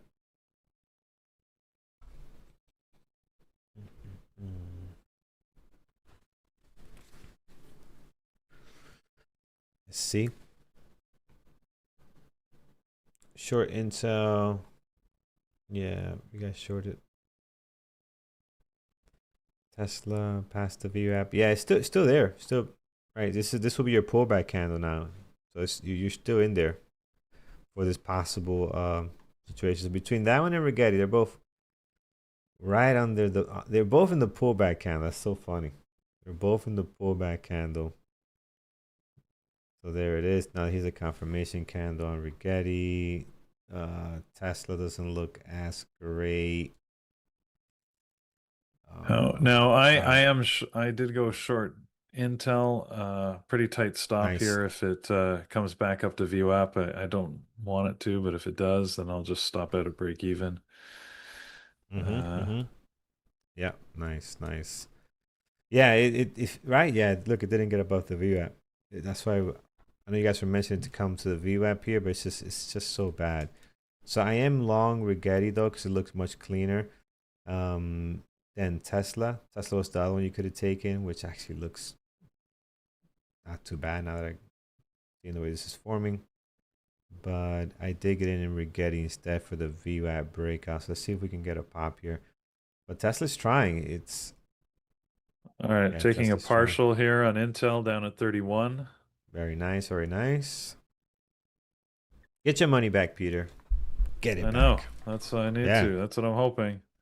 And I'd like Intel to get to the low of day. Nice. Mike says Amazon got to clear 230 to stand a chance to get back to VWAP before my break even. Nice. Let's take a look at Amazon. That's my Rigetti's trying to survive here. Amazon. So gotcha. You're long here.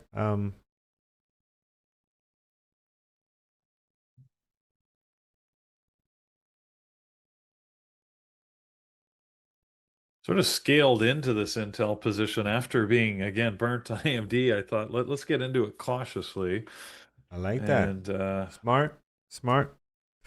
Let's I knew I clearly wasn't got your trading very screen well. up. Wasn't oh Can you yeah, make here, it bigger? put, I can look what's going on here. no.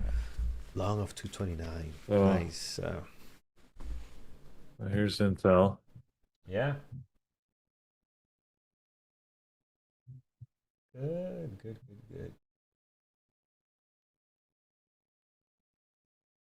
Yeah, scaling in is smart. It's not adding to your position like that. It's not a bad idea. But you gotta decide that you're doing that in advance. Like some people would mistake that for averaging down. It's not averaging down. That's scaling in, meaning hey, normally I would take you know, 150 shares, but instead I'm going to go in 50, 50, 25, whatever the breakdown is, right? You decide in advance and your risk is still the same. It's not saying I'm going to take 150 here, 150 here, 150 here. No, no, no. And now you're risking three times what you normally would. It's very different, not to be confused. Um, Yeah. with averaging down. Nice, nice, nice. Potential double top on PLTR. I'm gonna take a look at it on my screen as we look at Peter Stray here. Oh, look at PLTR came back All the way back, yeah. all the way back. The stock is strong, man. Wow. I'm so glad I didn't jump in on that. I was thinking about it. Um, I mean, I would have got one partial stopped out, which is fine, but look at this. And it's not like I would have got stuck holding this to 174.50, right? We're not gonna do that, but this thing here, it's moving rather nice. All right, Rigetti. I'm in Rigetti, guys. I'm looking for 23.49. That is a pre-market high level, I think, in the area. Um, so we'll see. I have today's 23.61. Maybe we'll go try to go for that 23.61. Let's see. I don't like Intel's getting support here, and it's if it comes back to VWAP, it's going to stop me out. I was hoping that it would go low enough that the VWAP would move below my entry before it started a pullback, but that's Mm, not the case here.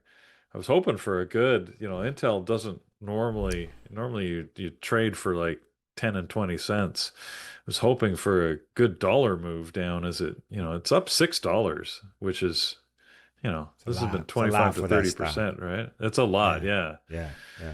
Which, it's a good move, but it felt a little overdone. So, uh, Yeah, interesting I that was, I AMD was, is hmm recovering. Sorry. yeah, I was thinking the same thing as you, Peter. I think Intel for me was more on the short side for me, a sell off. Like, yes, the news is great, but we haven't made money on this news yet. We just announced it. Like, Yeah, yeah, it's exactly. that's a big, big pop. I thought it was an overreaction, but we'll see over the next couple of days.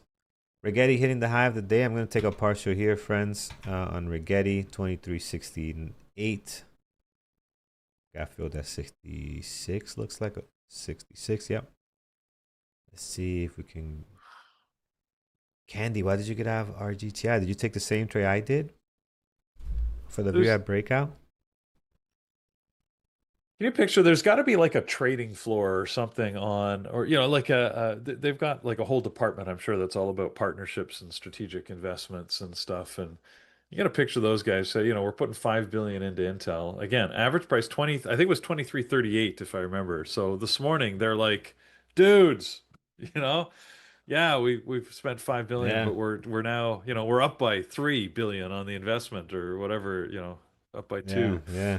They got to be like It's a high-fiving each other. champagne breakfast, that's for sure. Yeah, exactly. Oh, yes. Yeah. That being said, when you're investing with Nvidia, you just engage the marketing department, you issue a press release. It's sort of hard not to make money on that initial investment, anyways, because you leverage the company name, right? And you tend to boost every company that you announce that you're putting money into. So Yep, it's like yep. it's sort of like it's almost like a foolishly easy job. That is so true.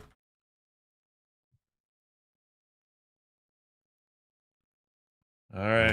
Have a Nice. good day. Christian, great job, man. So you did two trades and it came out green. Beautiful thing, man. Awesome, awesome, That's awesome. good.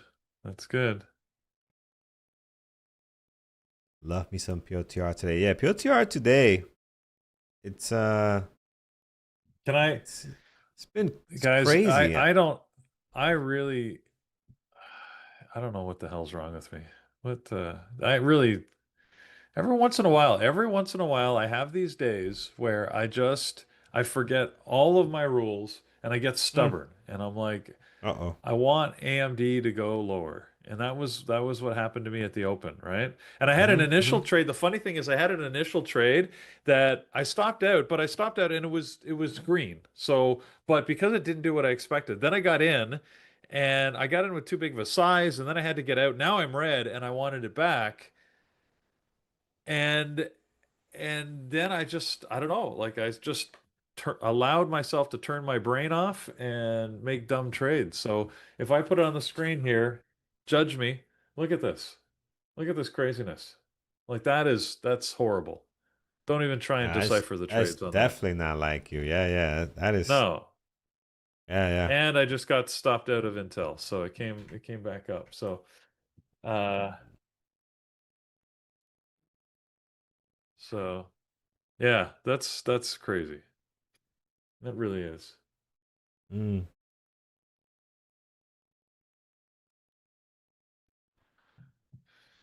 We got Mike in chat. Say Uh, hello to Mike, guys. Mike is that's a lot for our community, man. All the educational stuff, all the planning, Pete Capital, all that stuff. Mike takes care of that. He's in Amazon right now from oh, 229. are you serious?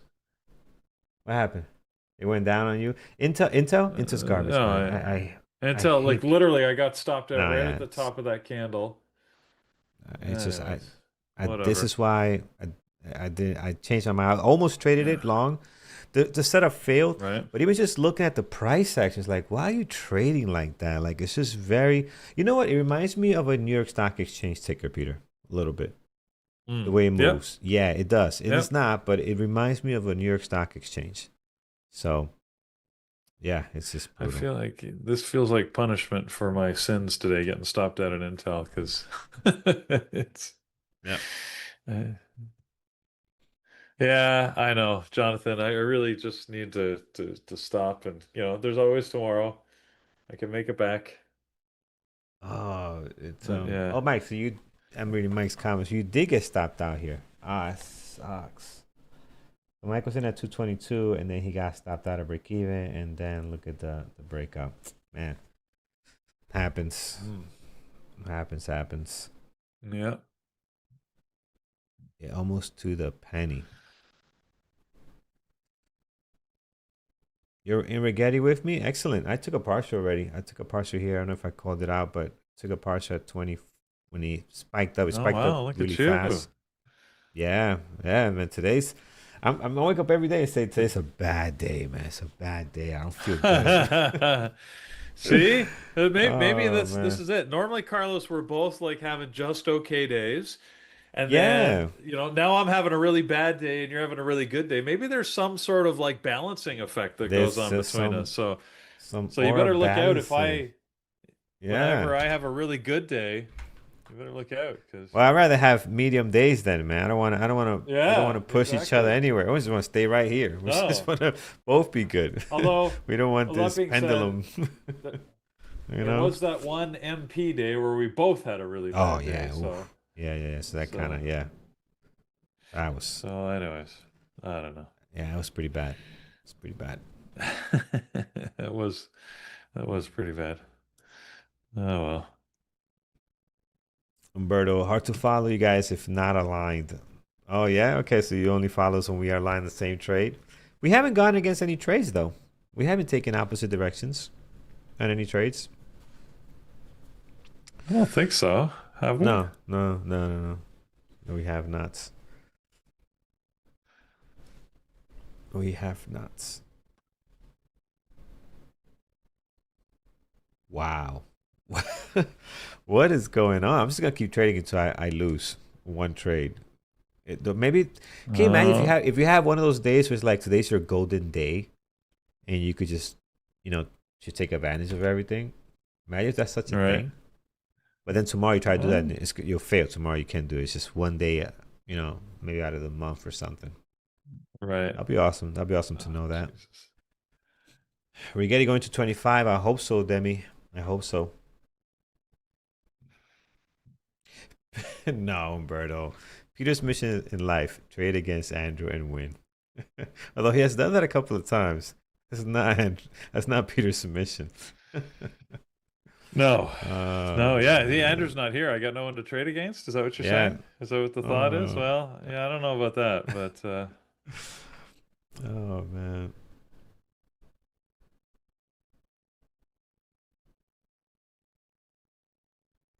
I know, Rich. That's when you gotta be careful. He's like Carlos at the craps table with a crowd gathering because he keeps winning. Yeah, that's when you gotta cash out, like my brother did yeah, exactly. Because at the otherwise, tips. Cash and out. and the Yeah, casinos count on that. They count on that, right? Because you get the urged crowd. on by the Yeah. crowd, and Oh the yeah. crowd's like, How can you "Yeah, come leave? on, let it all One more. ride. I know, right? Yeah, One one more. more." Oh, you Because can't it's leave easy to bet. now. He's right. It's easy to bet with other people's money. Yeah, exactly. Oh God, crazy. All right, another partial here in case the party's over on Rigetti. Wow, Rigetti's nice. I think you guys called this one too, Oh, right? You guys were in chat. In the pre-market called it out, so thank you for oh that. wow. Nice view at breakout um, on Rigetti. Ion Q also broke out as well. Not as clean as Rigetti, but that did too. Intel's just a piece of garbage. Are you still in it, Peter? You survived the pullback, right? No, I On didn't. Intel? Oh, you I didn't? didn't. Okay. It's No. just a piece of garbage, man. Look at this trading. Yeah, it's just moving And, and moving it sideways. and it does it with Yeah. volume. Like every one of these 1 minute candles is 1.5 million shares traded, a lot of them. So you're seeing this volume rushing through, and you barely get 10 cents out of it, 15 cents. And I've seen this so many times. Oh, Yeah. wow. Rigetti. This is awesome, friends. Hopefully, you guys are in as well. I know a lot of you guys were looking at this one today. Hopefully, Wow. you're good. Look at This you. is I should have this is just listened to what sweet, man. Carlos was doing and Yeah, just follow me. Just you don't gotta trade. Just follow what I do, and you'll be a trader in 90 days. Professional trader in 90 days, fully profitable. People I are love getting it. squeezed. I've seen those ads. I cringe when I see those ads. People are getting I squeezed know. on Rigetti. You could tell the way this like pushing up like that. There's got to be some money getting squeezed here. Um, I want to be patient.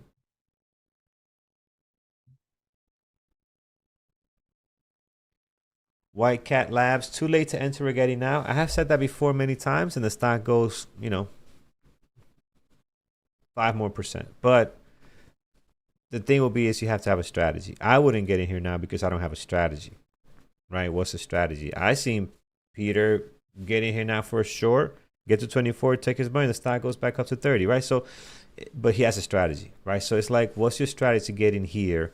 It can't be, I want to get in to see it go to 25, right? That can't be it. Right. It's got to be a strategy, right? Yep. If you, the only strategy I see you could do that in is with scalping, where you say, okay, I'm going to try to scalp a move quickly, and you got to be careful with your sizing, and then you got to be so tight with your stop. You're not going to be hanging out waiting to see if it's going to do this, do that. You got to be tight with your stop. That's the only strategy I can see that people do, that can work in a situation like this.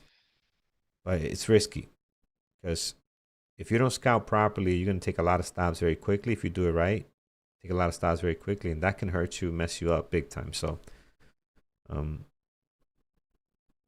we see this all the time where things run, and I'm like, oh man, I wish I could join this Oracle. We did that. We're thinking about that in Oracle, right? If you look at Oracle, Oracle was dropping here before it did this. We don't know this happened, right? But here it was dropping. I was thinking, wow, how can I join this party? Hopefully it's gonna keep dropping. What's around this area here? And I have no strategy, so I can't join in. So, you know, it went down lower, right? But I just can't get in just because I want to get in, right? That's the way I see it. Yep.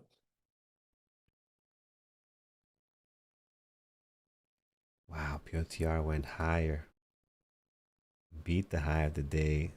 This stock is up 4%. Man, oh man.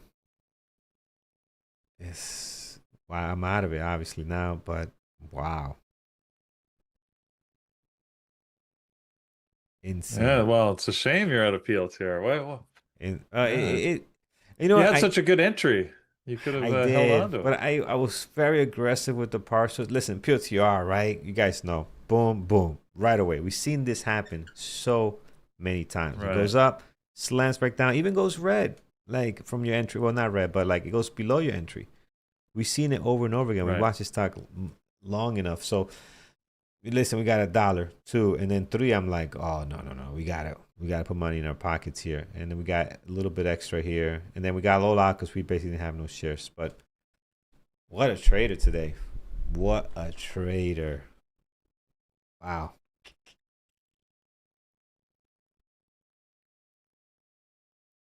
Still in Rigetti. We're just gonna see if it gets. I don't know. I don't have no levels. Let me see. I don't have no levels here. Why don't? Oh, I don't have no levels because we're all time high. I'm like, why I don't have There no you levels? go. I was like, That's I why did you not have do them. my job here. No, it's just we don't have nothing. Okay, You don't have any levels. yeah, Yeah. don't have any levels. So MU is insane. Yeah, all semis are enjoying this news of Nvidia. This is a good thing. Like you said, Peter, you said earlier, this is a good thing. Nvidia working with the semis like this is not bad. If you look at Tesla, not doing anything. Yeah. Apple's not doing it. It's a semis day today. Apple's Semis and Apple's quantum. yeah, Apple's actually dropping here. Yeah, look at Apple drop. AMD is doing a pretty good job of actually recovering some of what it's lost here. It was down $6 earlier. Now it's only down Yeah, 4, so it's recovered. yeah. Actually, it was down more than that, I suppose. Yeah, it was down nine Man, dollars from the spike low. computers are It's recovered taking almost half of that. over the world, man.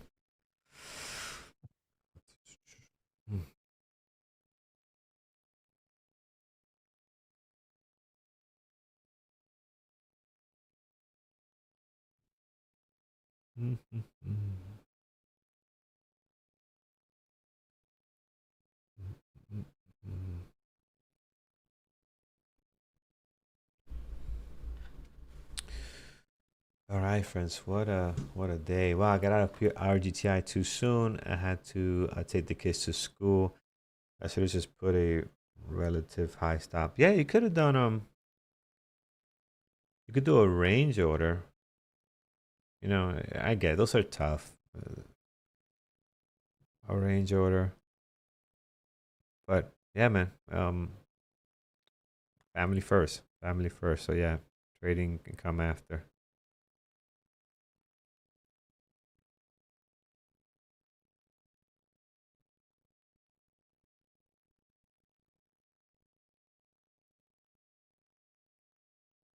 Right, here we go.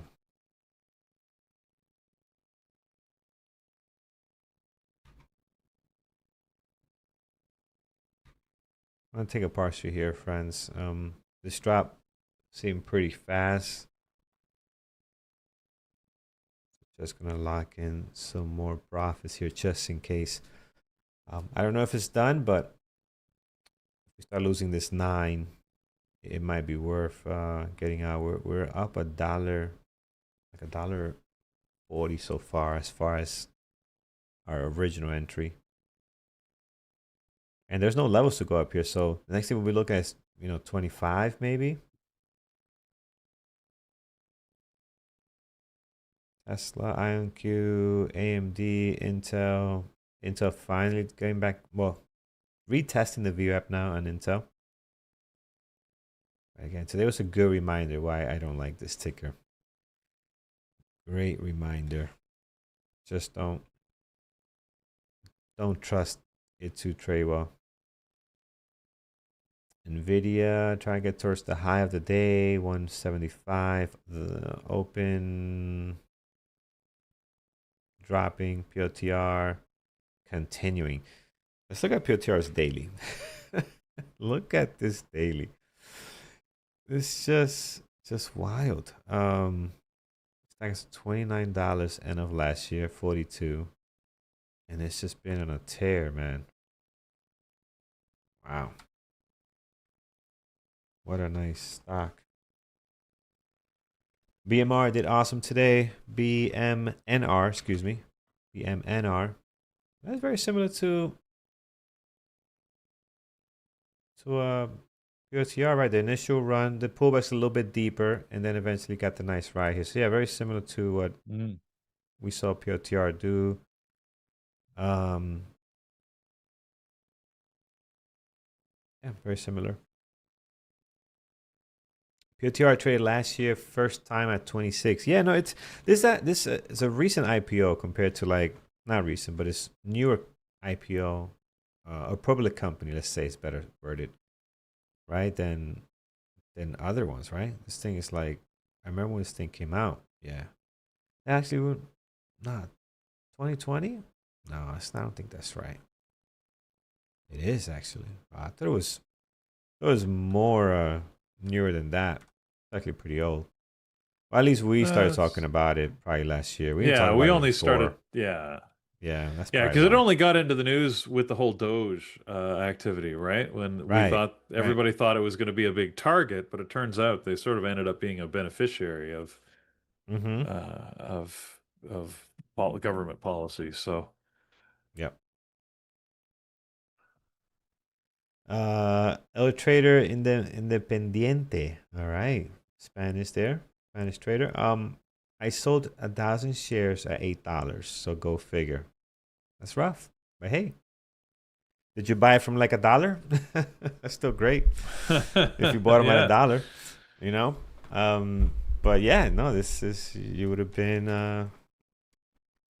very, very well off here at 176.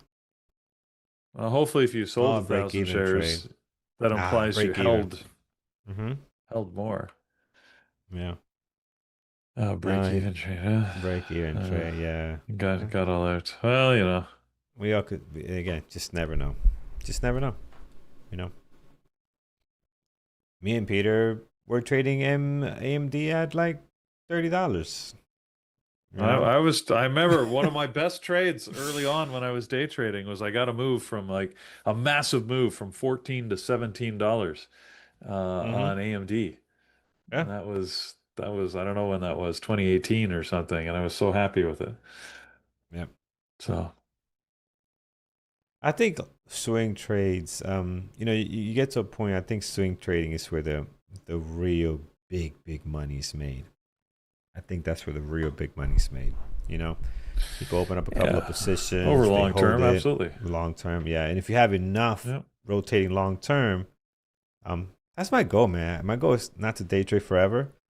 Is to get swing trades that close enough swing trades that close during the month and enough that open that you just kind of get that rotation. That's that'll be my goal eventually, but we're a long ways from that.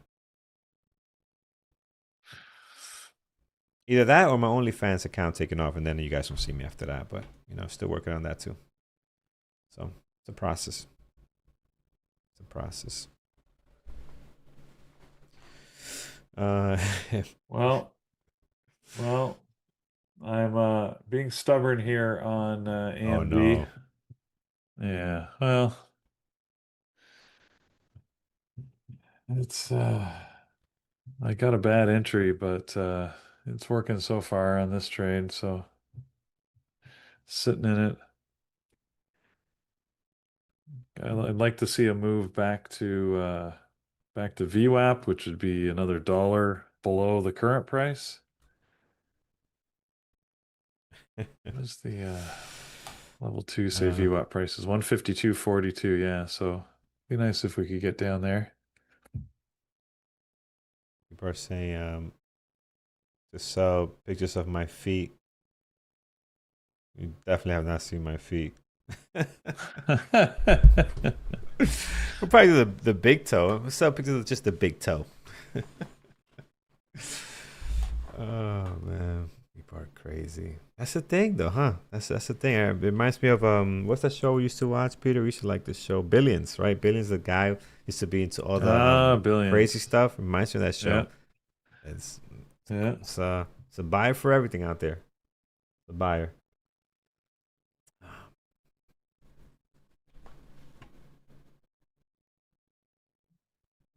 All right, Rigetti to the 9. If we, I'm to the 20 now. If we lose a 20, I don't know if this any point for me, right? If you're in it, follow your plan for me to still be in this trade if we lose to 20 here. So let's see, because,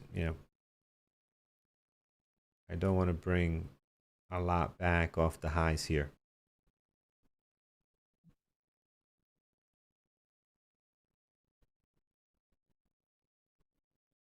Don't want to do that. PLTR, it's just PLTR is trading so lovely. Holding on to this 9 moving average. Look at that. That is just beautiful. Looking So, to break higher. yeah.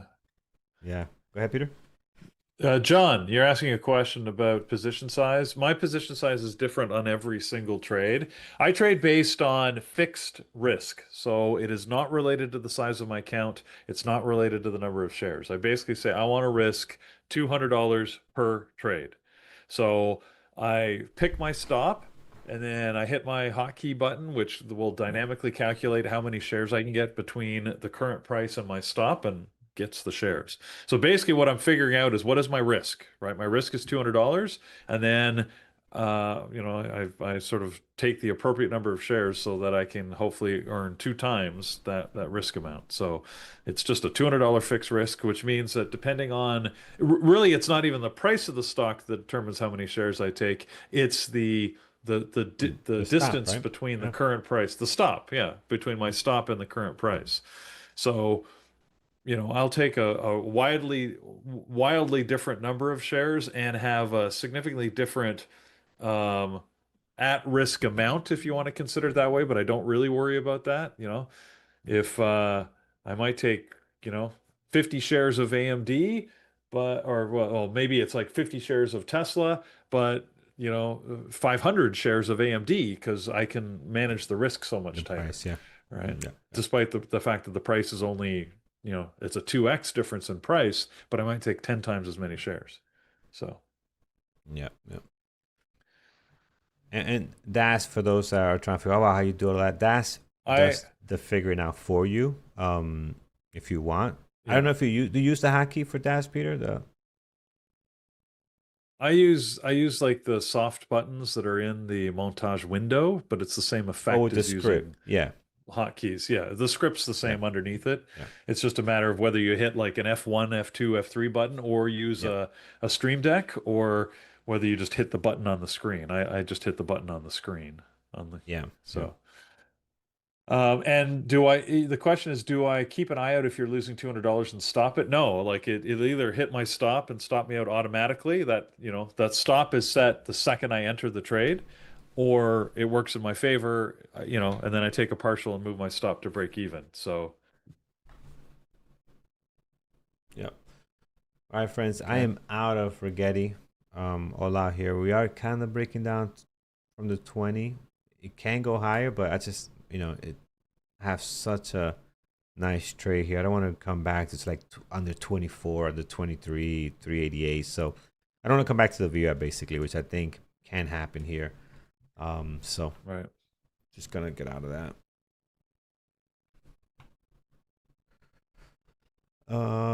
That's available on our. We think we have it on our website that hotkey.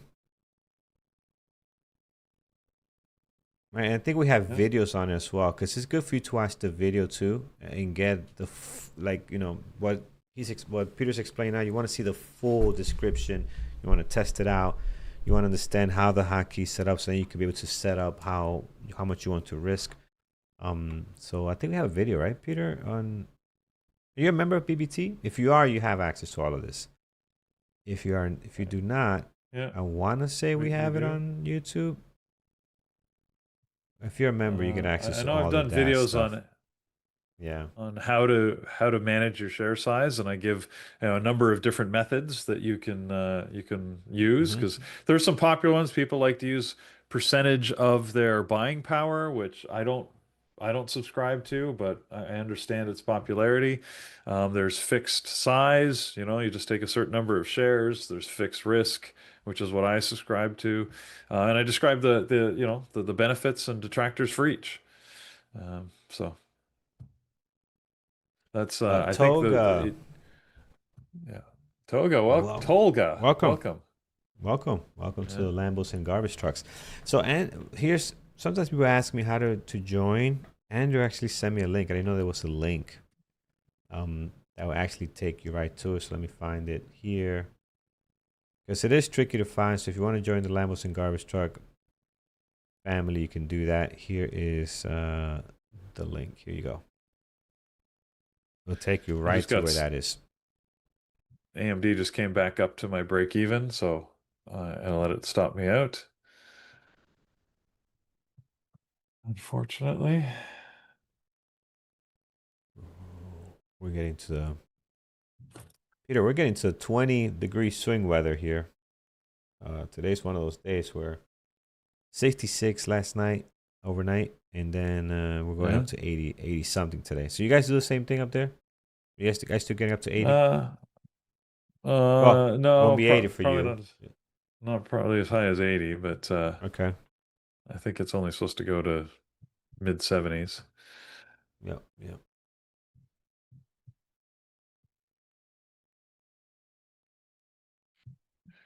Hi, Peter. I am a new trader. I am trying to identify patterns. Is it a lightning bolt?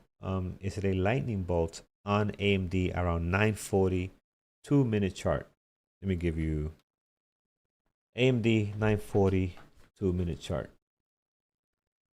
Yeah. You'll look at that and let you Uh, know what do we got. Yeah, short answer is no, not for me, anyways. A lightning bolt requires strong movement into the VWAP, then a hesitation and a continuation of that movement. So in this case, it didn't really move far enough below it. I mean, roughly the pattern, I see what you're looking at, and yes, it sort of has that movement at the VWAP, but it's not what I would characterize as a lightning bolt. So I'm looking to see if we have any today, because. An example actually would be NVIDIA. If you look at NVIDIA at when it crossed through the VWAP around 10, you can see how it came through very strongly through the VWAP. It pulled back and retested and then, continued higher. That would be what I would categorize as a lightning bolt. The shame I wasn't looking at that because that was a good move with the retest. A lightning bolt, can look like sort of like an ABCD, but at VWAP very specifically. So look at AMD going back up to the high here. I mean, it's a relative high, of course, because it's still red on the day. And our GTI is dropping more.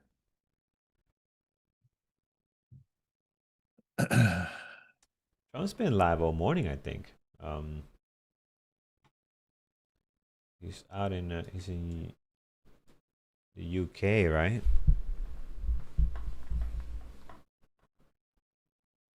Oh, Nvidia's doing well here, up at the highs.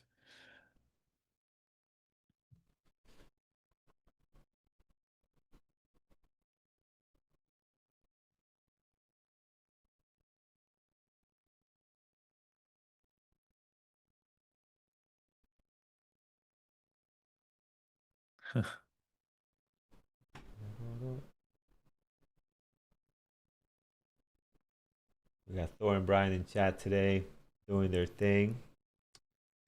Yep.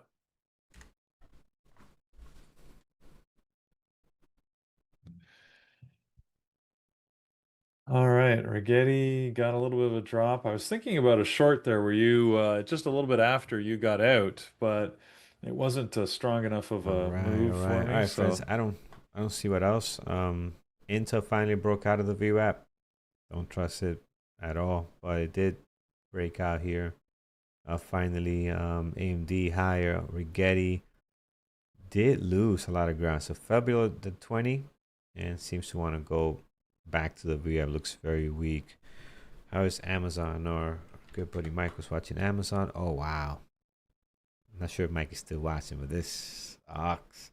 I could have been long here from like 229 into the green. Got stopped out at just almost to the penny, he says. Tesla's garbage Yeah. today. Tesla's pulling a Apple Yeah. garbage sideways day, as you can see here. Just nothing going on there. IonQ, what do we have? IonQ is dropping. Oh, that was a good view at breakdown. If you guys are looking at it, right? Look at the nice pullback. Beautiful confirmation candle on the way up here. It's actually pretty neat. Yeah. Got you at there's least my $1.50 on that move. So there's my coin, what's going on with 10:30 coin? alarm. Wow, coin up 5%, and they're not near all-time highs. Huh? No, they're not. They had that big drop not so long ago. Looking to get into that gap there on coin. Look at this move. Nvidia pushing higher here. Lots of orders at 176. Very nice. Not the easiest stock to trade, coin, but very nice today.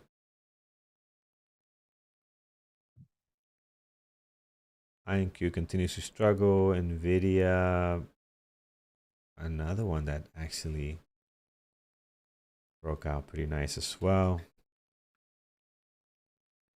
That's good. Yeah, look at that. Actually, here's what the VWAP breakout is. That is beautiful. Wow, Peter, this market is like go, go, go right now. Everything is not everything, sorry, but a lot of it is just taking off here. Yeah, we had that sort of, it was looking a little negative for the first 15 That's minutes, and right. Is then Trump we saying did a anything we need to reversal, hear? an Let me about see. face. He's live. What is You he can't hear me? he's saying anything that the markets are liking? You can hear me, right? Yes. Can you hear me, Carlos? Hello? Oh, sorry. I now I hear you. Hello? Yep, I got you. What I got happened? you. Yep, Okay. yep. Sorry, I couldn't hear you because I was listening. I was tapping into Trump's thing, so I flipped it, so I couldn't hear you. Oh, okay. I'm Okay. like, oh, you just focus on something. He's not No, talking. I was talking away. Yeah. I just okay. Oh, sorry, man. That's all right. Here we are.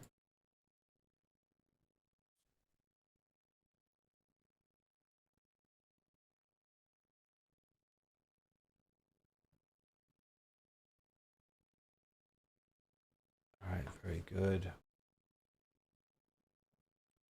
Dum, dum, dum. Look at your trade, Gator. What did you trade? What? Tell me your stock. What are you looking at? Mike Kelly, congrats. Welcome to the Lambos and Garbage Truck, man. Glad to have you. Awesome, man. Awesome. Welcome, welcome.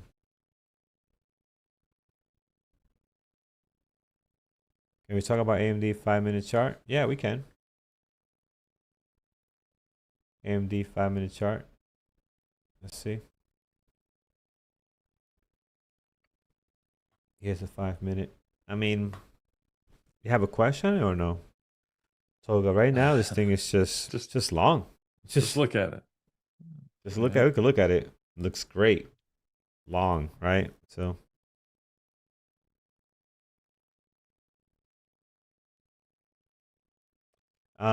so Matt Props, I was just watching an older video about your parcels. Do you still parcel the same? What's your percentages of shares you take off versus initial? So yeah, still pretty much the same. I tweak it here and there, but I'm still doing between 10% and 20%. Either not between 10 or 20. That's better. 10 or 20. So I got the hotkeys is 10% or 20. And then I have a 50% hockey, but I don't hit that unless we get like some crazy move or I feel the stock is looking very weak, and I want to take a lot off before it drops lower, just in case. But I barely use that 50%. It's usually 10, 20, or all out. So those are the hotkeys I have set. So I try not to use the 20 too much. For example, like on POTR, right? My first reaction is to hit the 10, just to kind of get in a winning trade. So I'll do 10, 10, 10, and then when we get stuff like this, I'll do like a 20 or something like that, right? In this case, we got a lot because we just parcel way too much. Oh, I'm not showing you the right thing. Here it is. So yeah, between 10 and 20. I'm not sure how old the video you saw is, but Maybe Carlos, we can maybe jump back into the chat room. Looks like both Thor and Brian had things to do. They jumped out. I'm in the VMix. hey, Oh, yeah, Brian, we Brian's got over you. How are here. All you? right, so okay, I'm here. we gotta I'm get here. ourselves back into the chat room then, Carlos. All right. Let's see here.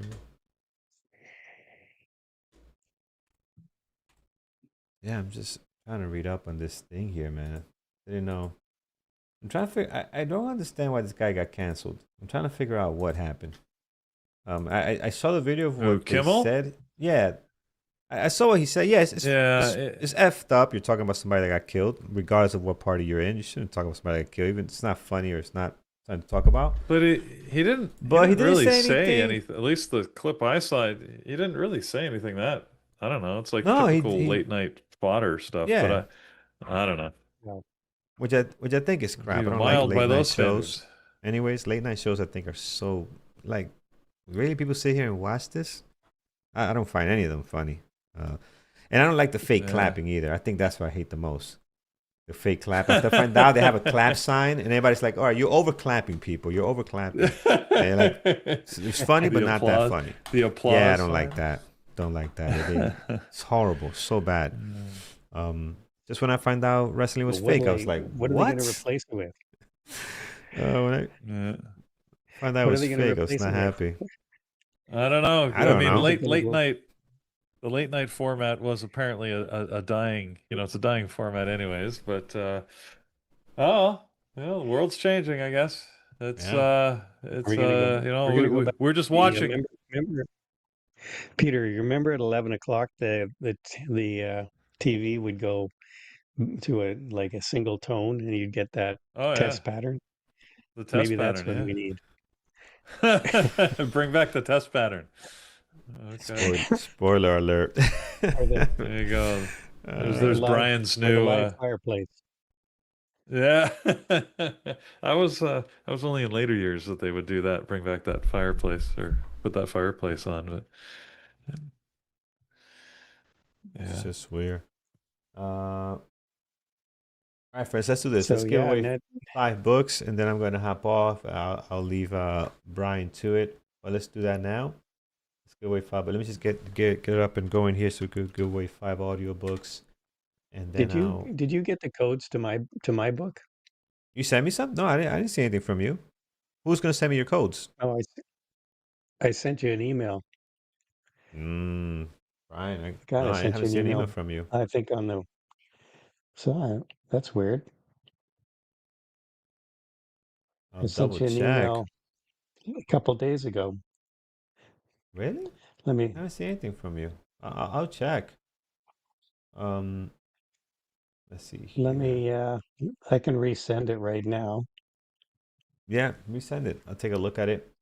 Um, Friends, hashtag BBT is going to get you in. Let's run this and then we'll see. Give it a couple of minutes, people, to get in here. And then we'll do. Did I do hashtag BBT? What did I do? Um, Yeah, I sent it to you on Monday. Or just send it again. uh, thanks, man. Hashtag BBT. Um, yeah, it worked. Okay, good. All right.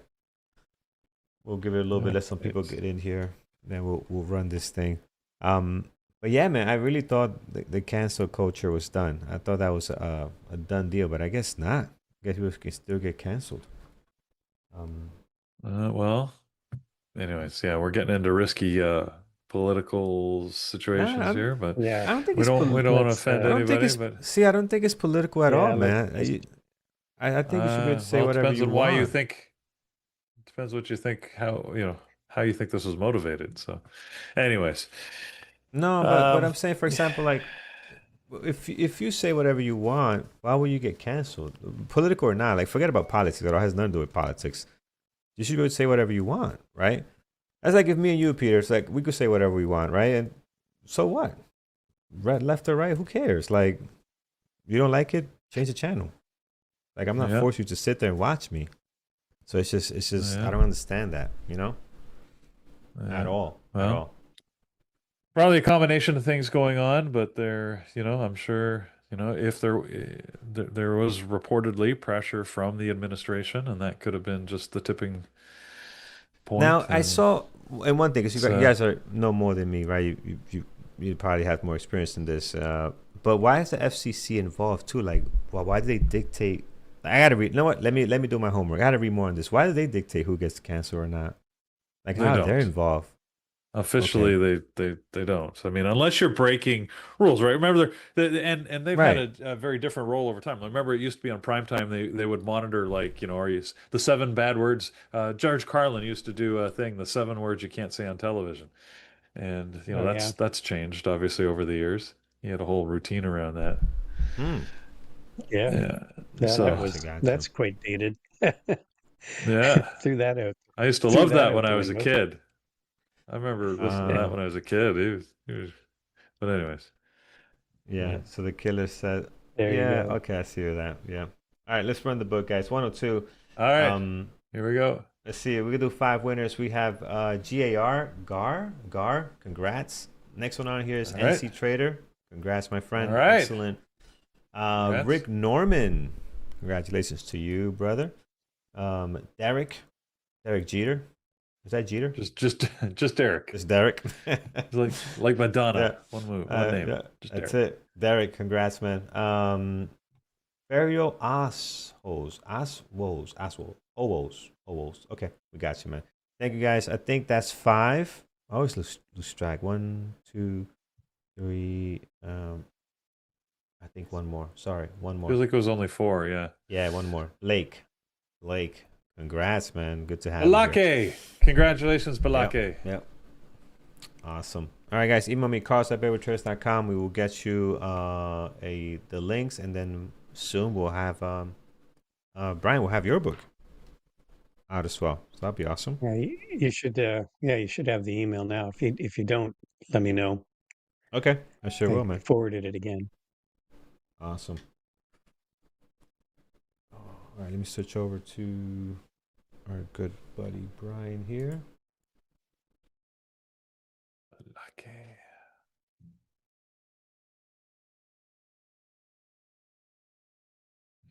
All right. Well, AMD is still looking strong. It just had a little bit of a pullback. Couldn't break through 155. We had a bunch of orders queued up at 155.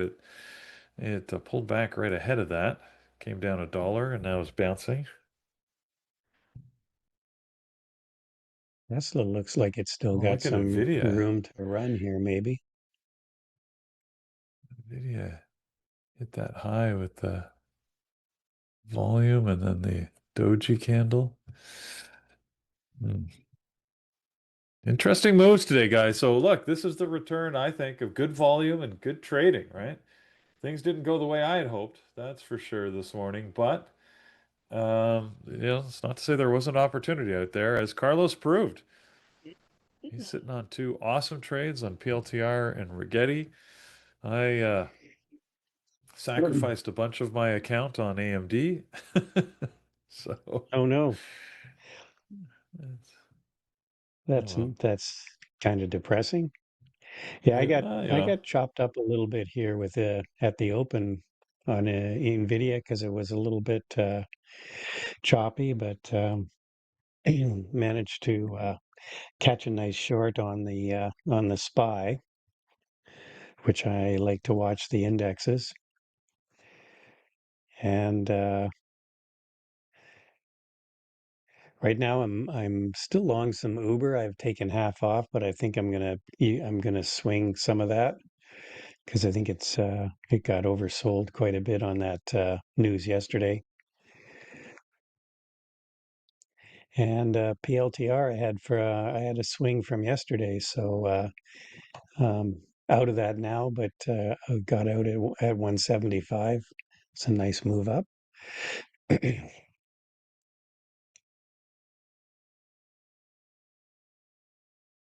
The LTR had that news out of the UK. I think kind of got maybe overlooked a bit with all the Fed Powell excitement. So Yeah.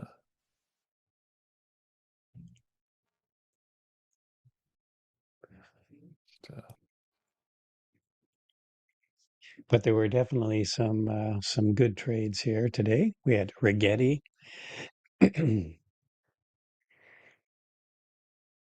um, yeah, what's going on with China? The China stocks have really, I mean, they have gone parabolic. So not surprising we're getting a bit of a pullback today on some of the Chinese stocks, Baba, Baidu. Lot of the news has been been about AI chips that they're making. Huawei is making some chips that are going to be replacing Nvidia. So I think whatever Nvidia does going forward, there's probably not going to be a lot of opportunity for sales to China.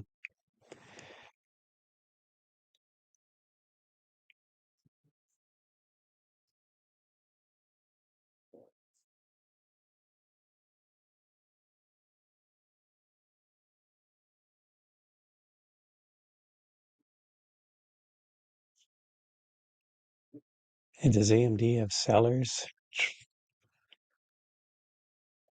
There seems to be some selling in the market right now. Um, it's kind of interesting. When we were in the trading room, we had a long going on the SPY, and I always like to mark the high of the pre-market and low of the pre-market on my charts on the SPY and the Qs.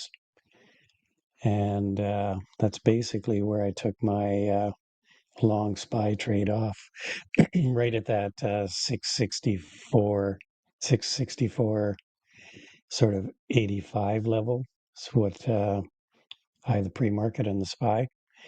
And that turned out to be our high of day, at least right now. Yeah. Whoa, Wow. Tesla's breaking out here. Good call. So it is.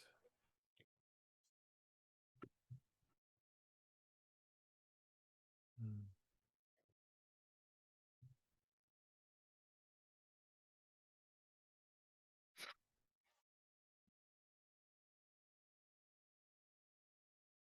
Tesla moving to a high of day here.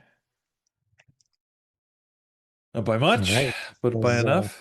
Tesla's at Tesla's at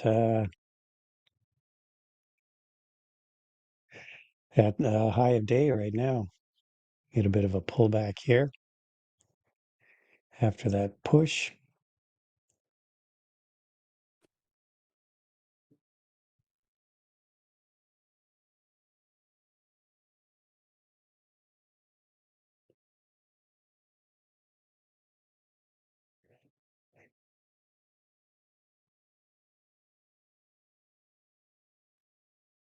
Uh,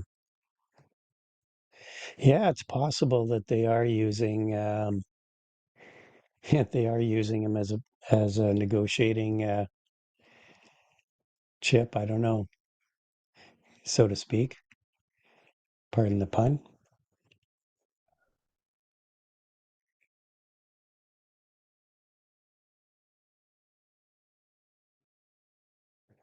No, I'm not really. All right. I'm not really sure about that because I know China's really. I mean, they don't want to rely on the U.S. for any of their technology. They don't mind stealing it, Right. but they don't want to be the ones that um, they don't want to be buying their technology from somebody else. They want to develop their own, and they have a Sure. huge initiative. Um, their education system, and the government's investing a lot of money in all these different initiatives has to do with robots and certainly AI. You saw what they did with cars, um, with electric vehicles. Yeah. Yeah. They have the ability to pour a lot of investment behind the areas that they want to focus on. So, Yeah, exactly. I kind of feel like they used, that's why they invited, they or allowed Tesla to come over. I don't think it was out of the goodness of their heart. I think it was more, um, let's bring a U.S. company over that's been successful in this business industry, and then we can build our electric car companies around their technology. yeah. Or at the very least, we'll leverage what they know, and that's typically been Yeah, the way, China's done that time and time again in various technology yeah, areas. So it's I mean yeah, totally. it's smart. We may not like it, but it's smart. Yeah. Anyway, I think you can. I think you can see Huawei is going to probably continue to try to um, build out their own chips, their own AI chips. Yeah.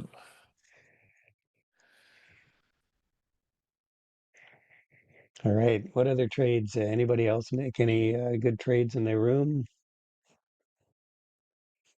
PLTR is back at VWAP here, so and actually I see Tesla actually bounced off of that high that it was testing. Yeah, Moved MSTR. I back know down. MSTR But was a nice mover today. MSTR. Yeah. Good strong move higher in MSTR. Looks like it's hit a top here. That looks like a good I think, like the yeah, Gary pullback has trade. traded that. A good pullback trade. Oh, the stop has to be so big though. It'd be $2 stop. It's too bad.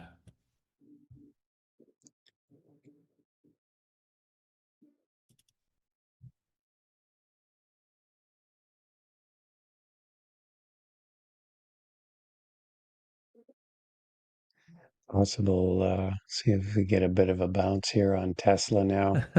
It's kind of late in the day for me to do a trade, but Don't short. Gary, you're saying don't short MSTR? Don't go against you? Are you long? All right. Buy on I Q. know Gary was trading MSTR yesterday. I think it Yesterday I was. know he was, yeah. I think he's doing a bit of revenge trading on it today. Yeah, we had CRDO was one of the ones I saw on the scanner today. Circle CRCL was another one that was on the scanner.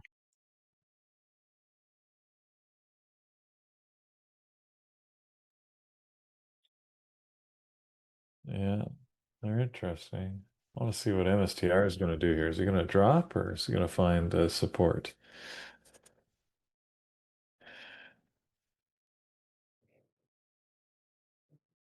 Oh, SPY came down, sort of tapped the view app. Now it's bouncing.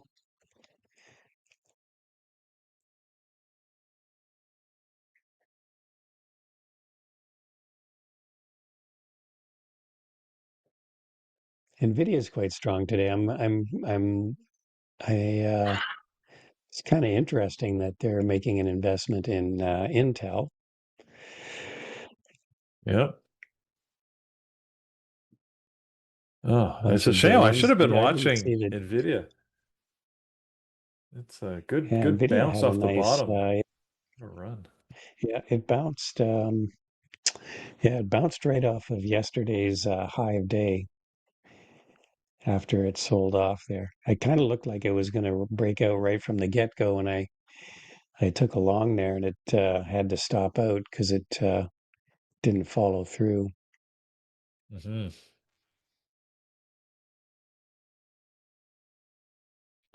But yeah, good double bounce off the bottom.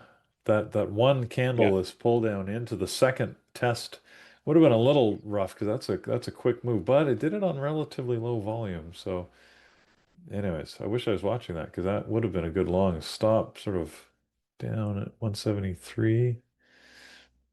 Yeah, would have been a good long. Easy to say in hindsight, aren't they? Yeah, yeah, they always it's always easy to look back.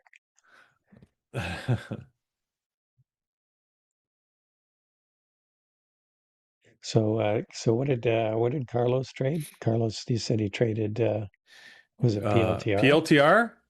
Yeah, he got that one pretty close off the open. And then a little bit later in the morning, he took Rigetti, RGTI. Both gave him Okay. great moves. Look, if you look at RG, I can put it on the screen here. I don't have his trade, but he got in right after it pushed through VWAP around here, just before 10 o'clock, 9:53-ish. And yeah, what a run, right? Because he got it from 20, let's call it 23.10 all the way up to 24.40 or something, like big move. Mm, So limited risk, good risk to reward on that trade. So nice. yeah. All right, what else we got?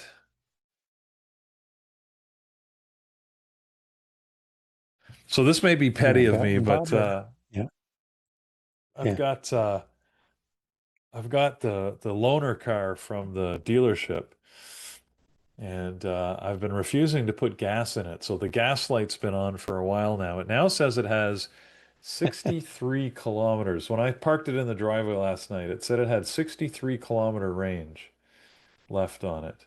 I'm planning to return this thing with the tank empty, just because. And You how still far? haven't got your you still haven't got your car back? Today, I'm actually leaving as soon as I'm done here in a couple of minutes. No, wow. And it's a God, I would have 30-kilometer drive to get here to the dealership. So I'm literally going to return it, wafting on fumes into the parking lot.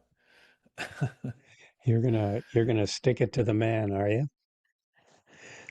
Yeah. They gave you a Yugo? No, I mean they gave me a decent car, but it's not a Porsche 911. It was a Porsche Macan S. It's their small SUV. It's brand new, or it was.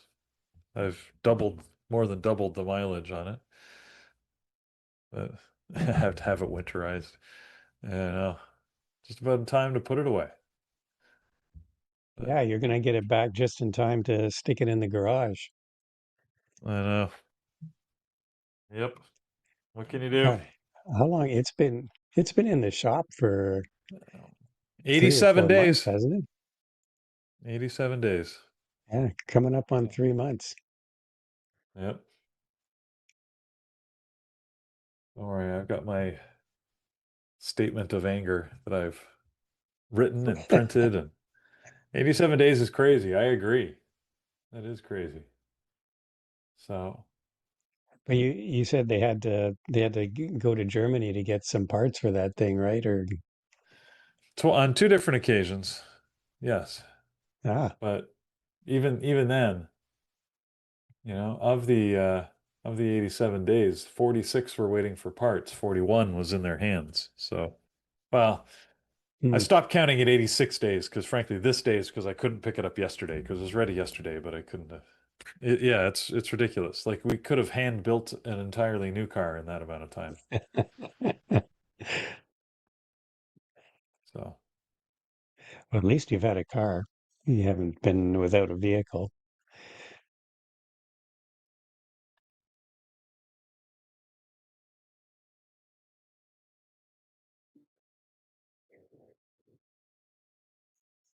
yeah. So I'll be happy to get her back. Hopefully she'll be in one piece and working. They claim. Again, they've been on so many test drives with it. They've now driven my car this year more than I have. So, and this has just been an odyssey. I've been talking way too much about it, but it's been annoying. That being said, I have owned the car. It's a 22-year-old car now. I've owned it for the last 18 years, and this is the very first time I've ever had to bring it in for anything. So, in 18 years, that's not bad. But it was a big one. Yeah, Ross, I wish I Google. had. I didn't check the odometer. Yeah, Google was a pretty decent short. That was a nice setup. Again, this is one of those charts you look back and you think, yeah, that was a pretty obvious short right at 10 o'clock. You had you had a rejection of R3, On what? within Sorry? the first 5 or 10 minutes. We pulled back and then we came back up and just retested that level. And yeah, it would have been a really good entry right there at 10 o'clock, right around What are you looking at? Sorry? 253.20-ish. And Videos. then you'd use a stop of like high of day, or maybe 253.60, What something stock are like you looking that. at, Brian? What's that? What Google. stock are you looking at? Yeah, I'm Oh, actually Google. looking at GOOGL. Yeah, right.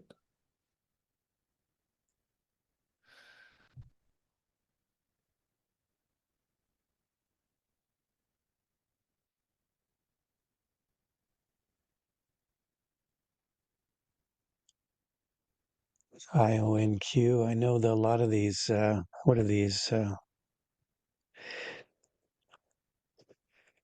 Quantum stocks are trading. Look at this cool guy. Oh, wow.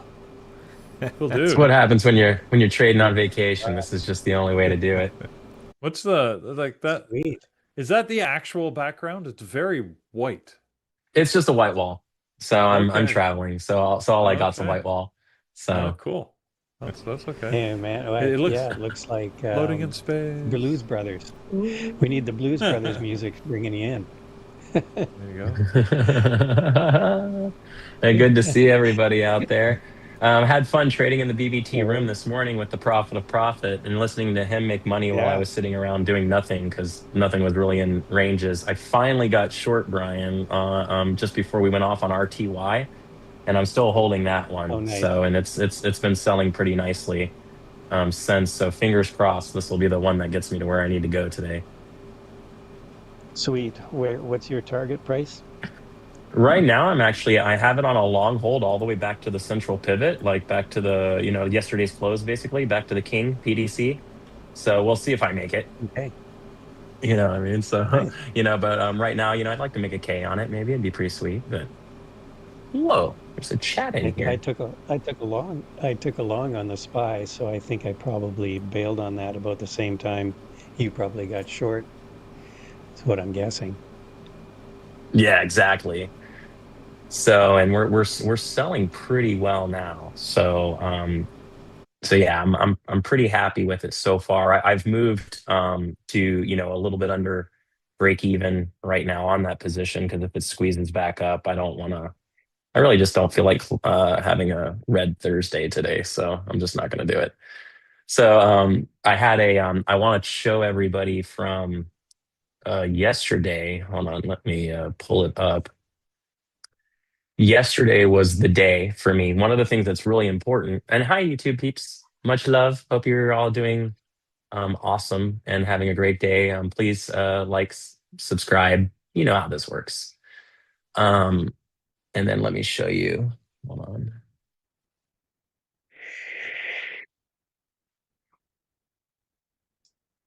All right, Here gonna it is. drop off here. Have a good day, man. All right, brother. Yeah, have a good breakfast. Cheers. Yeah, thanks. So this was my trade yesterday. Remember we were talking about so we were talking with Dr. V yesterday. And I thought this was amazing because both Dr. V and I both took the same exact trade on NQ at almost the exact same time, yet neither of us called it out while we were on YouTube. And we're obviously not trading together, right? So like but it just shows that if you're using the cam structure and you're using that, even if, she enters using trend lines, where I enter just because it was the range and the volume fit, right? So yeah, a lot of you, right, MT?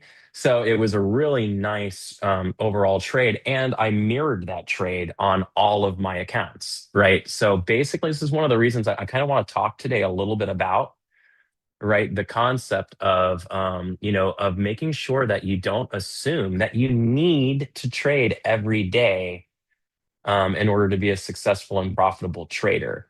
You could think about all the red days that you have, all turning them into 0 days, and then look at what things look like, right? So imagine if you only traded on days that your system fit and you more or less eliminated the vast majority of your red days. And when you did have red days, they were very small and truncated, right? Wouldn't that be, ooh, we just had a lot of selling hit the market. Wow. Did you see that? Did everyone feel that volume hit on the market right there? 1106. I wonder what happened there.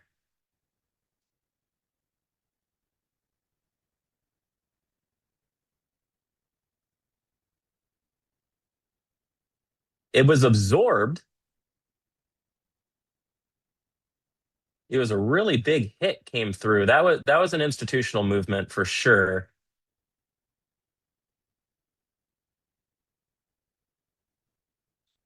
But it was absorbed instantly.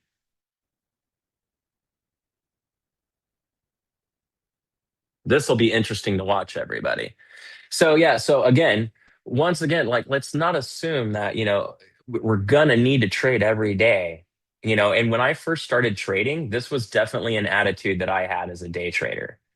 Where I felt like if I didn't trade that day, that I was not day trading, you know what I mean? And especially if you're using fundeds and stuff like that, there's a reason why these funded accounts, by the way, encourage you to trade every day, right?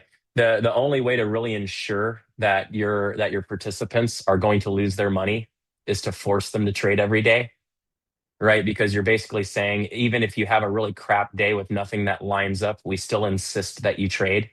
Which, if I was a company and I was a risk manager, that is like the stupidest thing I've ever heard of in my entire life. But yet, all of the fundeds do it because obviously it's a funded. You don't want people just sitting there, you want them trading, right? So it is what it is. But you kind of have to keep that in mind, obviously, because if you have days where you're not setting up precisely, then what are you going to do?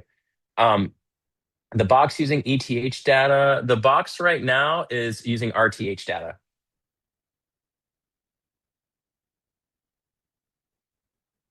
Yeah, Mike, this box right here is my Camaria pivot play display, right? So right now on RTY, we're in RTH data, we're in a higher range, and we're in a wide range, right? And it says no candidate plays. The reason why it says that is because our ATR low is inside the CP. I do have a qualifier that it wants the ATR low to be below the CP. That way we ensure we can get a big enough move to hit profit here. You know what I mean? So this is one of those rare instances where it's not going to call the play, even though it was actually a valid play. But just because it just managed to blow out the ATR low rule, and I'll have to take a look at that. I may adjust this rule, but we'll see. Sure. Tesla.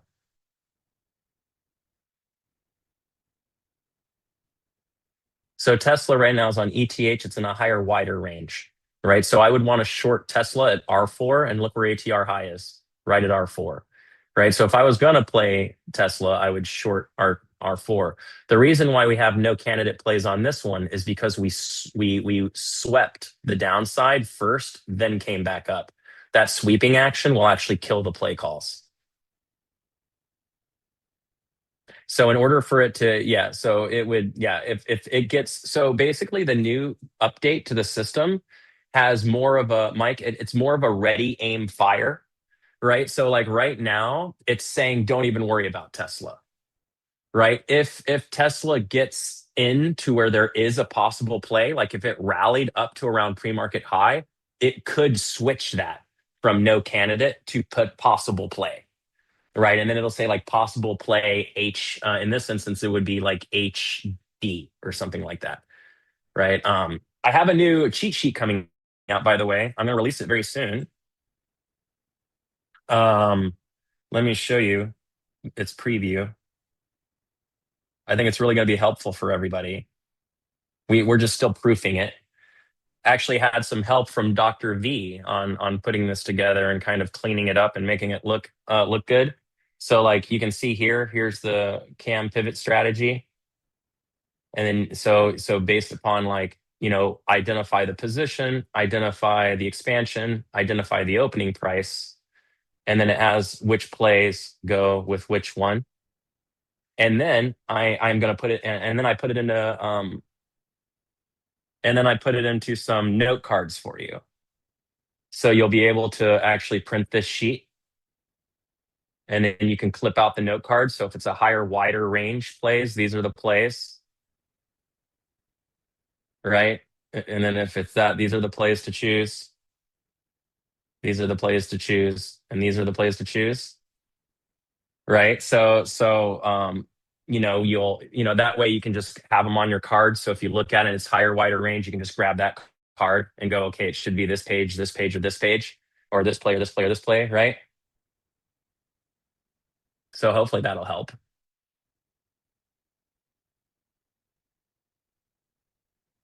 Woo, we're still selling. And then we are working on some new indicators for everybody. Ghost candles are working. Go to my Instagram, Thor Young BBT. There is a link on my profile. We had to switch them to private to keep them from getting kicked, Luis.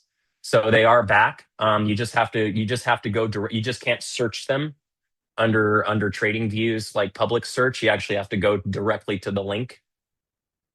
So that's a good one. Brian's book on options after Andrew's years in them. Nice, mad props. The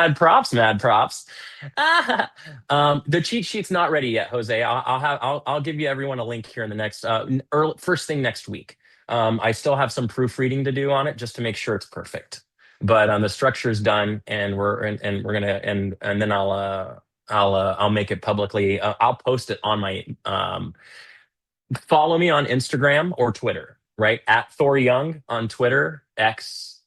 I still don't like calling it X, or IG, Thor Young BBT on IG. All you gotta do to make sure it's in Thor mode, just go up to it, go to Camera Pivot Plays, and go to the settings under Options Preset, Thor. One of the biggest advantages to using my indicator is you're always going to be using my brain basically when you're doing this. As I make adjustments, I don't and I come up with new things.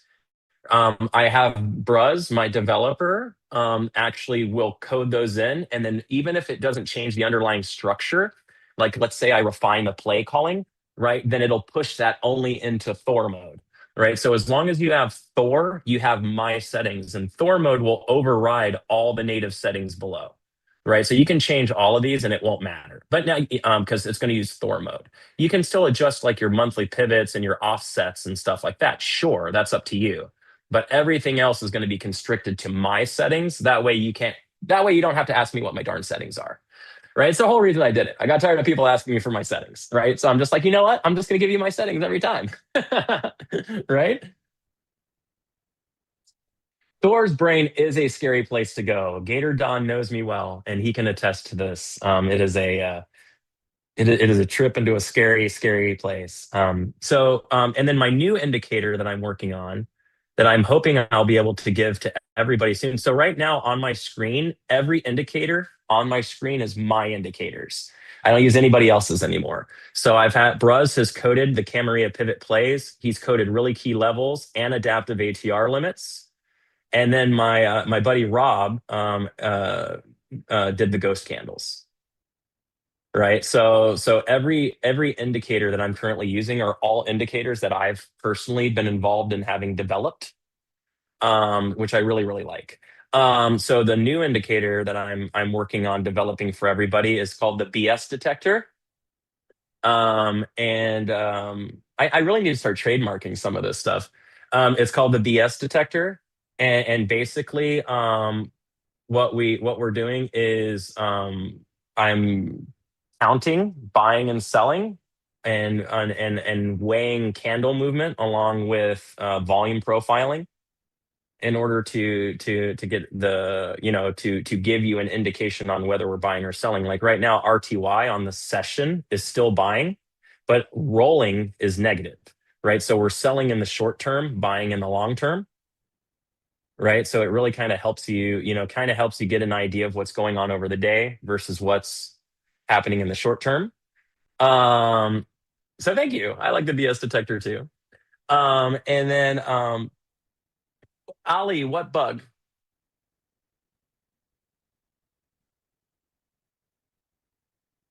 You think?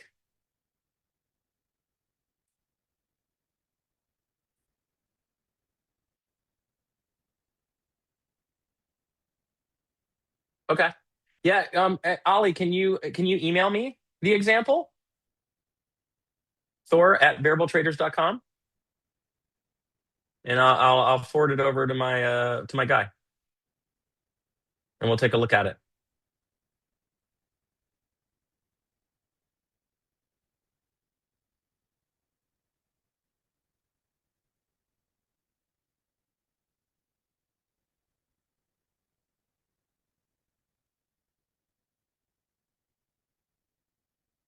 Let's see here.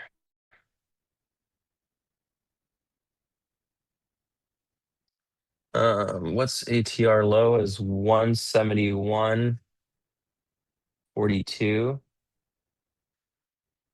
minus 175.11. Yeah, you're right. We're off. The ATR, well, the ATR is calculating at 482, but the adaptives are showing 370.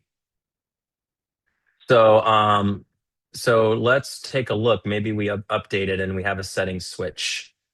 All right, so let's see here. I mean, it really shouldn't be anything to do. The only thing that would happen is this is wrong.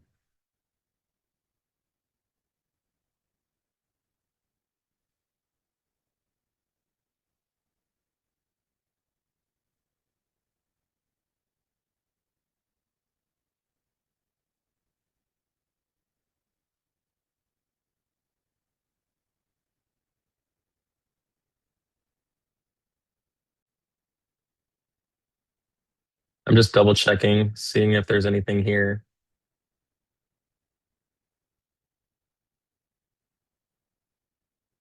So James, 100% agree on what you're saying there, my man.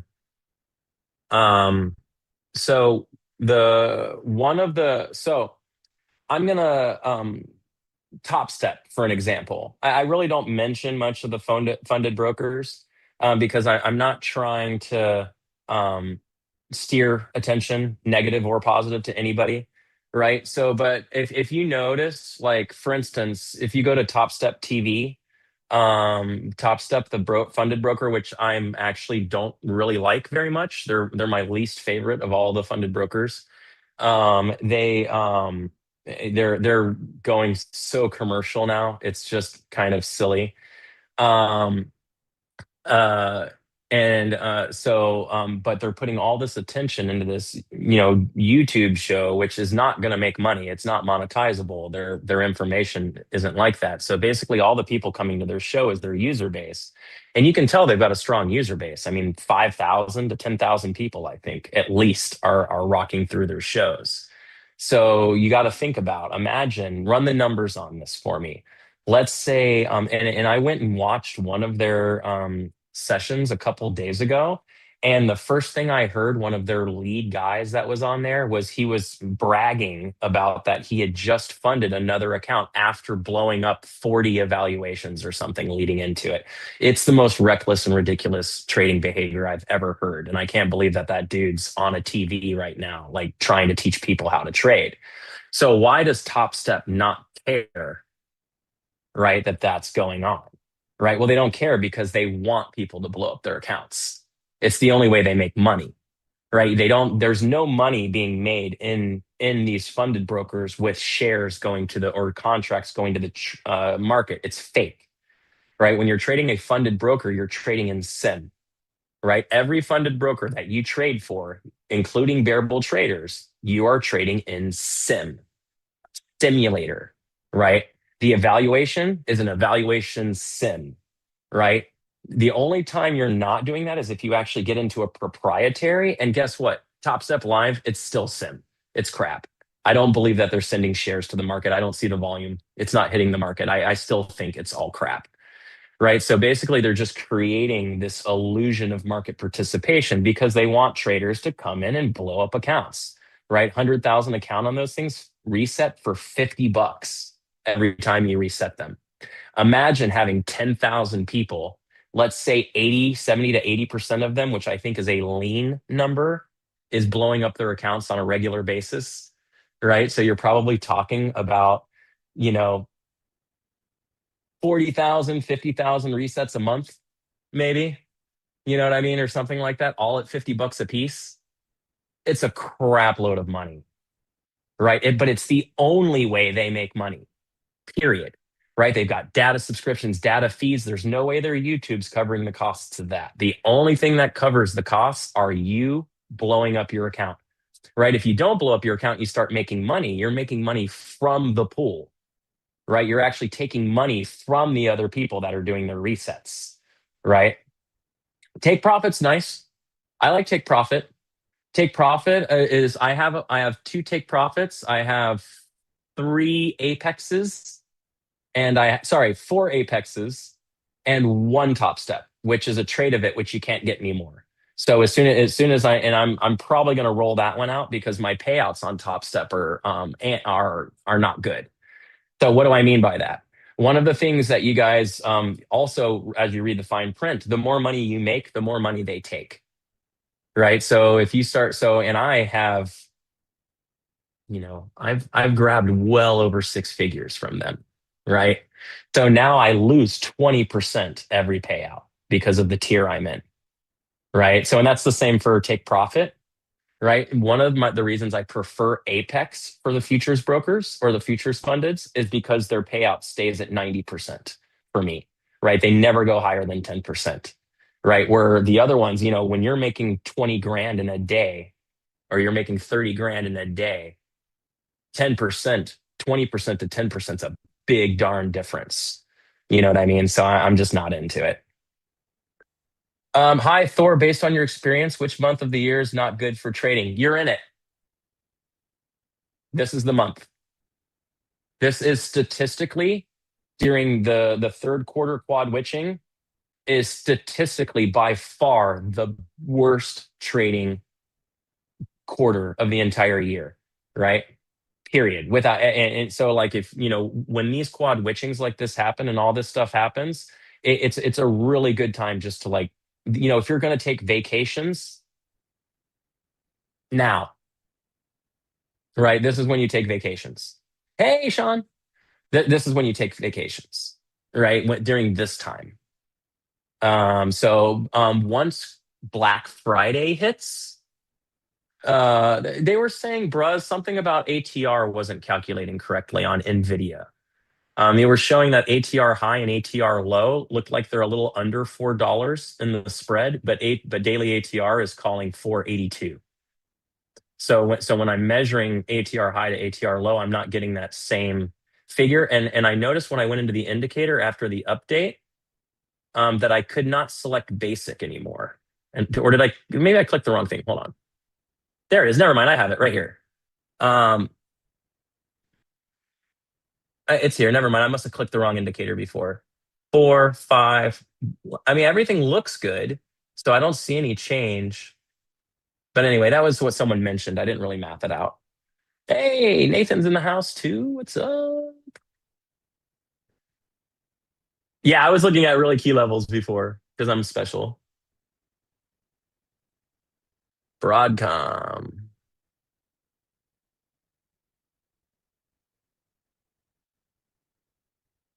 Okay. AVGO is lovely. I love AGO. Look at this R3 short that it already had. It's a lower, wider range. If it gets back up there, I'd be willing to entertain hitting it short again. But I wouldn't do it unless it comes all the way back to R3. Like, let it try and sweep this high, and if it fails, it'd be a really nice spot to get short.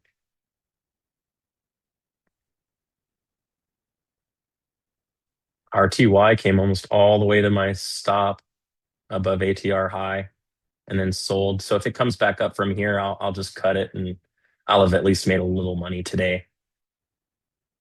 So my on that trade I took yesterday with Dr. V, that trade I hit with all my accounts, and I went 2 full-size NQs on that bad boy. So I made a little, plus I took one stop and then hit a target, and then I hit it again, another target, right? So I ended up making about 2,300 or so yesterday, mirrored across actually 6 total accounts, including the one I took it with, right? So I mean that's a nice day.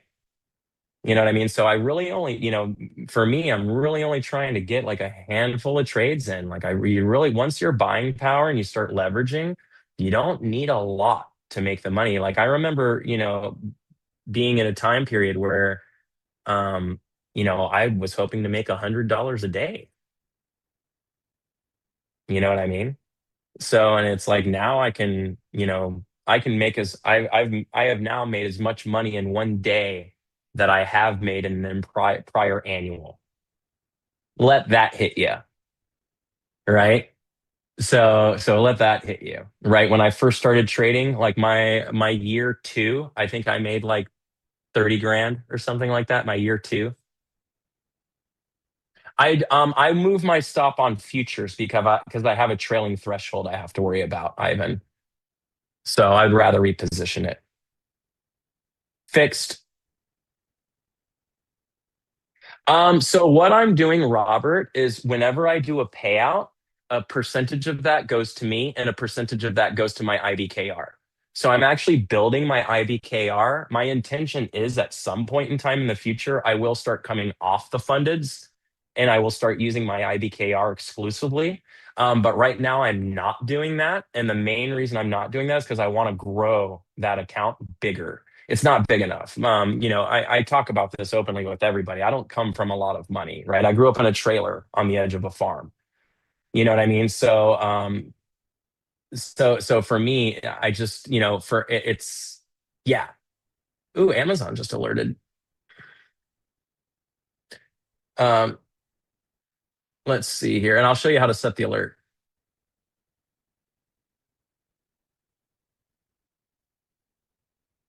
Sudeep, one sec. If you really want to learn my system, this is the best way. So I wrote a book. I published my book in 2022 after I organized and traded this system since 2020, late 2019. Right after a year of, I started trading in the end of 2017, traded through 2018, and towards 2018 was not doing very well. And so I switched from trading momentum to switching range to trading range, and I developed a trading system around that. Amazon just did a really nice call right at R3, lower, wider range. This has some potential for a reversal here. I really like this one.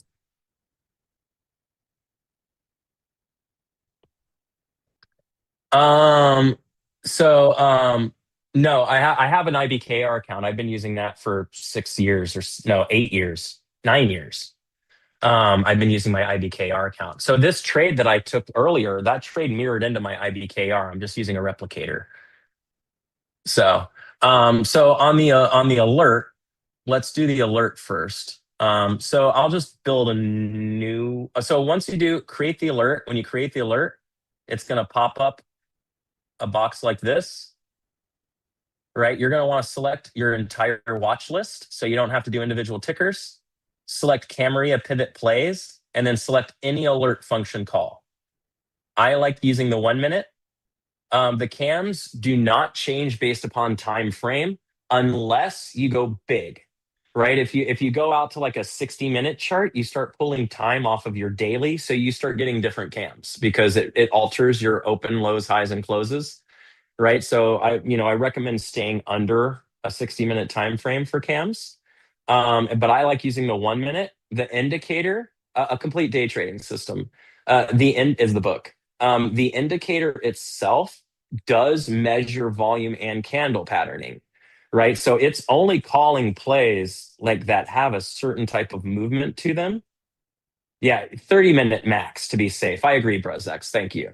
So we will not call every play that comes near R4 on a higher wider. Sometimes it'll be possible. It'll show it as a candidate, but we won't call it because the candle patterning isn't correct. Right. So we are actually looking for volume and some candle stuff and other things like that to also call the plays.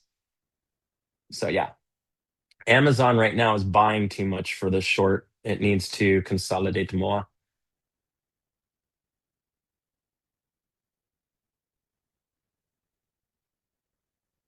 Nice. Yeah, please, Graham. I'd love to see you tonight in Thursday mentoring. How long have I used props? I've been using them off and on for a couple years. I originally didn't intend to use props, Belmo. But I ended up doing them. And then I'll talk about the ghost candles because someone asked about that. I started using them because I had mentees that were starting to use them and I wanted to understand the rules behind them. So my first one, I signed up just for educational purposes. And then, yeah, and then that's that. All right. So, actually this was asked before. Let me show you this. So this is a really cool thing on CL. Now, one thing you have to remember about crude, right, is this big volume spike you're talking about was only about 3.75 thousand contracts. Now, don't get me wrong, that's a lot of contracts, but it's just like 3,000, right? I mean, it's not like 100 million. You know what I mean? It's not like crazy volume, right? Now, but in relation to the crude market, it was strong. So the likely thought of what happened here, and we'll look at the order book and see if we can prove it. So what happened was crude here, right, was rallying towards R4, and then it came off of R4 and then came back down. Now, this is how you're going to know what happened. Watch this. Volume is amazing. I love volume. Look at this large order here.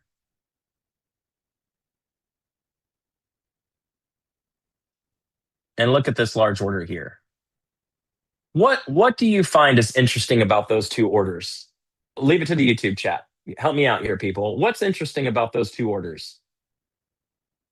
If you're thinking the answer is obvious, it's because it is. But I like participation.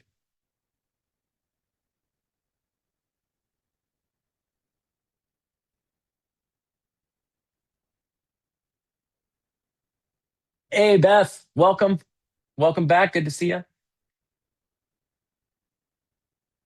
So rather than focusing on the level, let's just focus on it. CV. Thank you. You got it. Same price. CV nailed it, right? It is at R3. That's true. But in reality, it's the same exact price, right? So someone bought and somebody exited, right? So the specialist bought through an order.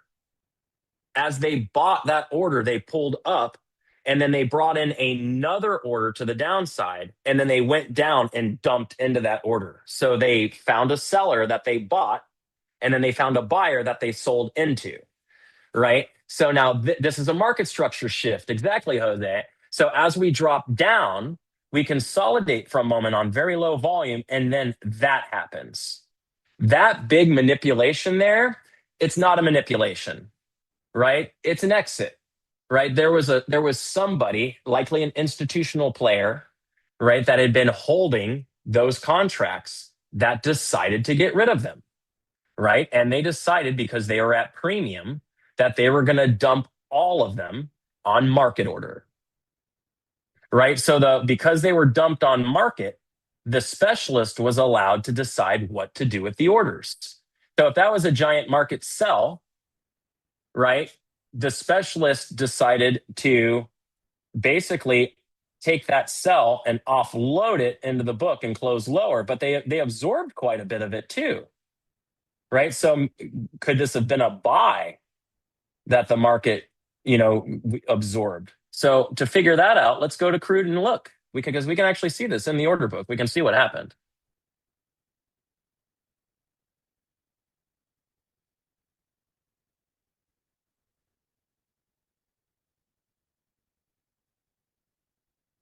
Oh, it's not going to give me. Come on, give me my dots.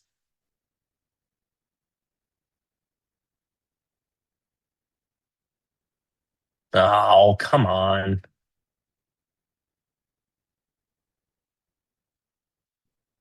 So I'm not getting a dot for some reason, but it's not wanting to give me the historical. Blink. You can see it here though.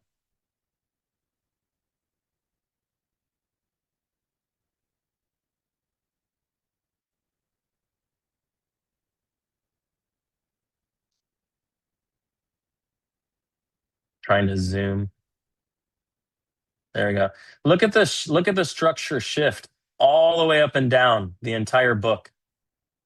You can actually see how this order affected the entire book all the way up and down it.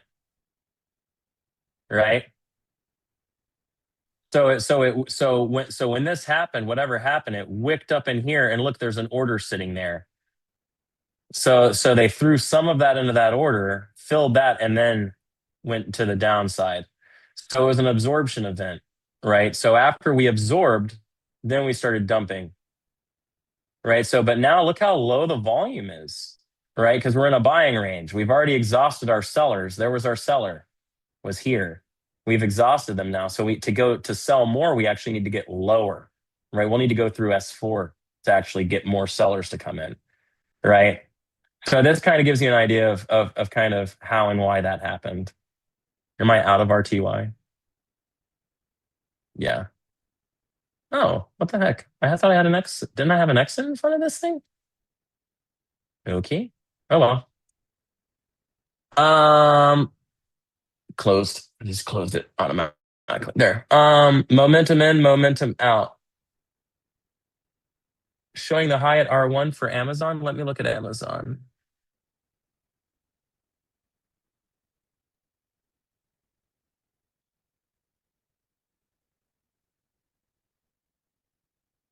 Woo. No, Amazon's at R3 on a higher, wider range right now. Amazon's actually a really nice short. Look at the absorption on this buy order here, and then an immediate sell response to that order.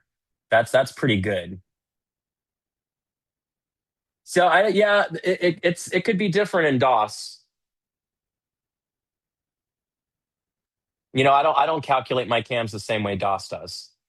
It's very similar, but I do some generic differences. The reason why is how do I say this properly? I have a bead into a programmer for a very large specialist, and so I'm mirroring what I know, what I've learned, is what their algorithm does.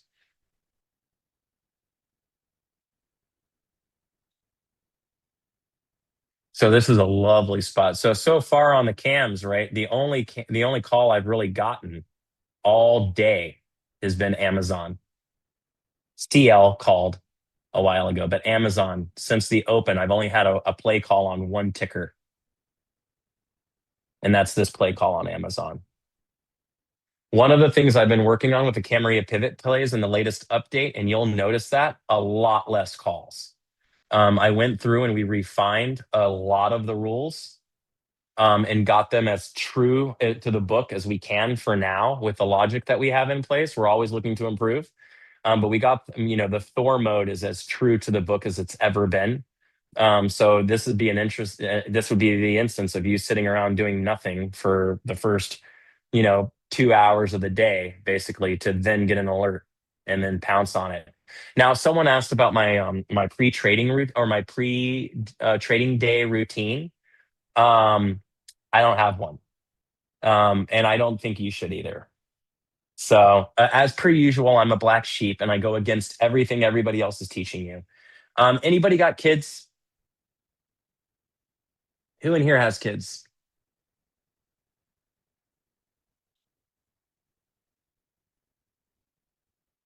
Most of us, right? So, anybody try and get your kids ready for school in the morning? How well does that go?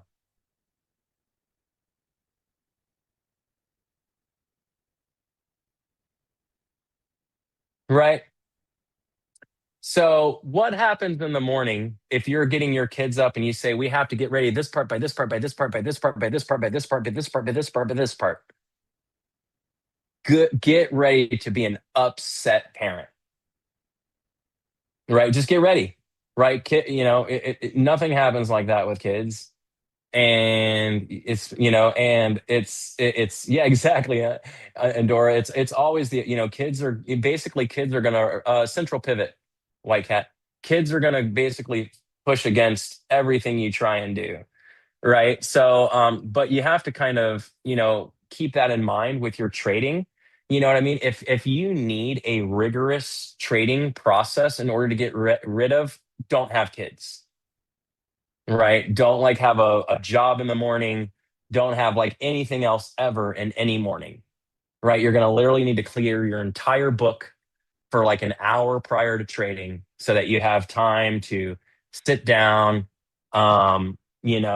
maybe like meditate for a while, do some mantras, watch your favorite show, watch Trading Places for a little while, really get in the zone. You know what I mean? A little Dan Aykroyd, a little Eddie Murphy. We're ready to go.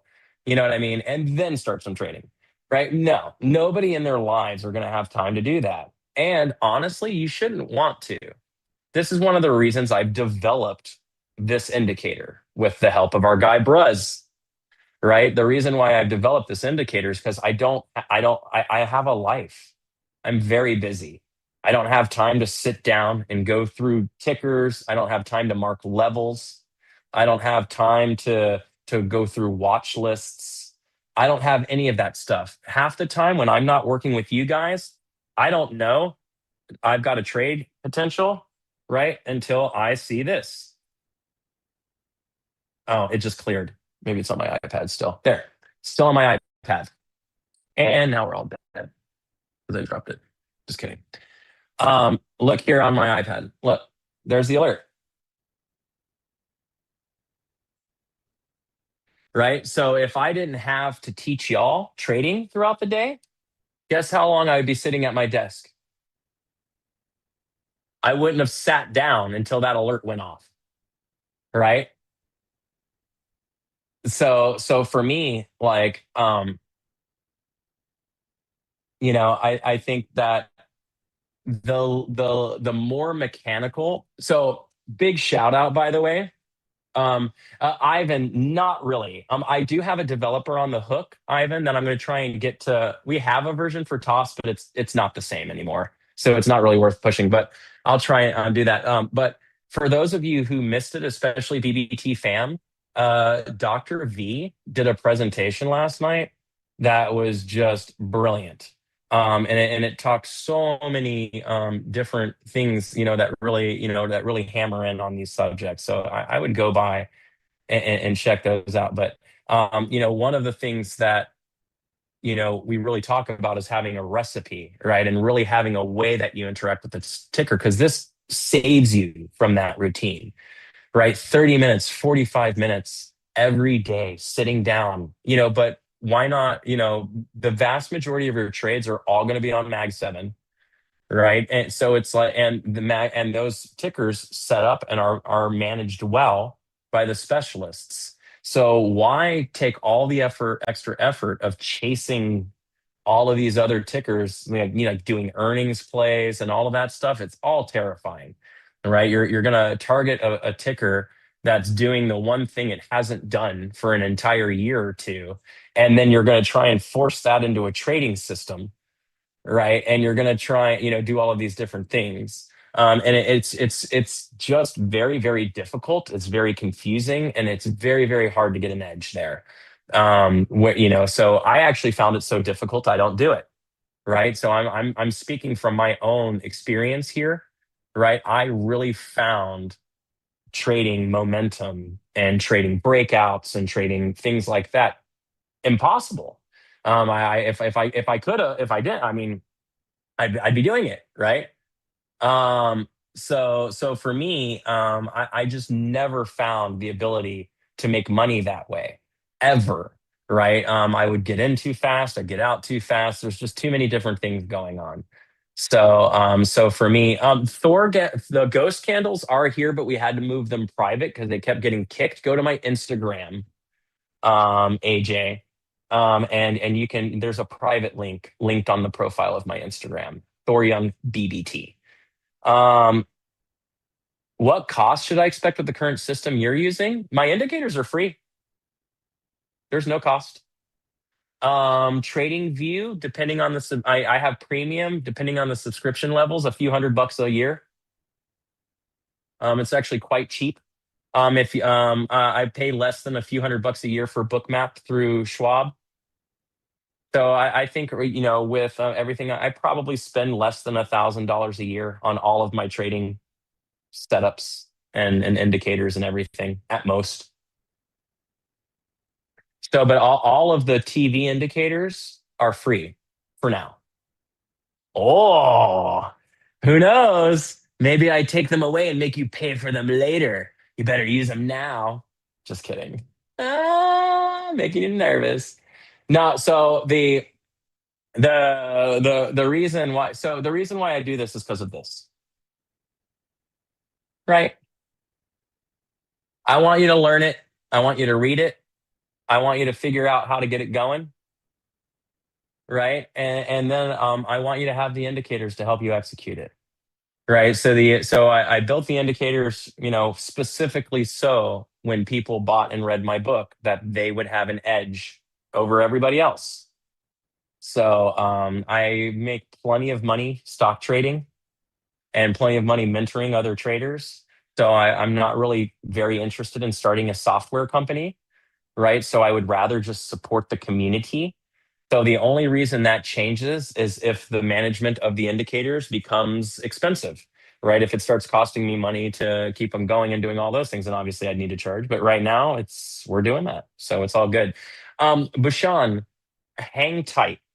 Bookmap, you can get in other countries. I don't know which ones, but we do have a new visual order book by that's going to come out through Trading Terminal called Atlas. And that is going to be available anywhere you have an internet connection. And as long as you're subscribed to Trading Terminal, you'll be able to get to it. So it should be fun. My book is actually not about futures at all. Fierro. My book is I wrote it before I even traded futures, although it does work with futures. It's actually my system was designed around equities. So as you can see, I've got a short call on Amazon right now. So you can see we alerted here as we came in. We got close enough to it with the proper candle patterning. It was this weak volume engulfing that triggered the alert. So think about it as ready, aim, fire, right? So this is on the ready. when the boxes come up, this is saying get ready, like pay attention, right? No, no. Actually, I was gonna talk to Bruz about this. I may ask him to actually add a ready indicator. So like if a ticker is not, if there's just if we haven't called the play, that will actually call when the boxes turn on to bring your attention to the play. That way you know the play is there. So which is basically what it does. Actually, that's what it does now. Anyway, I'm stupid.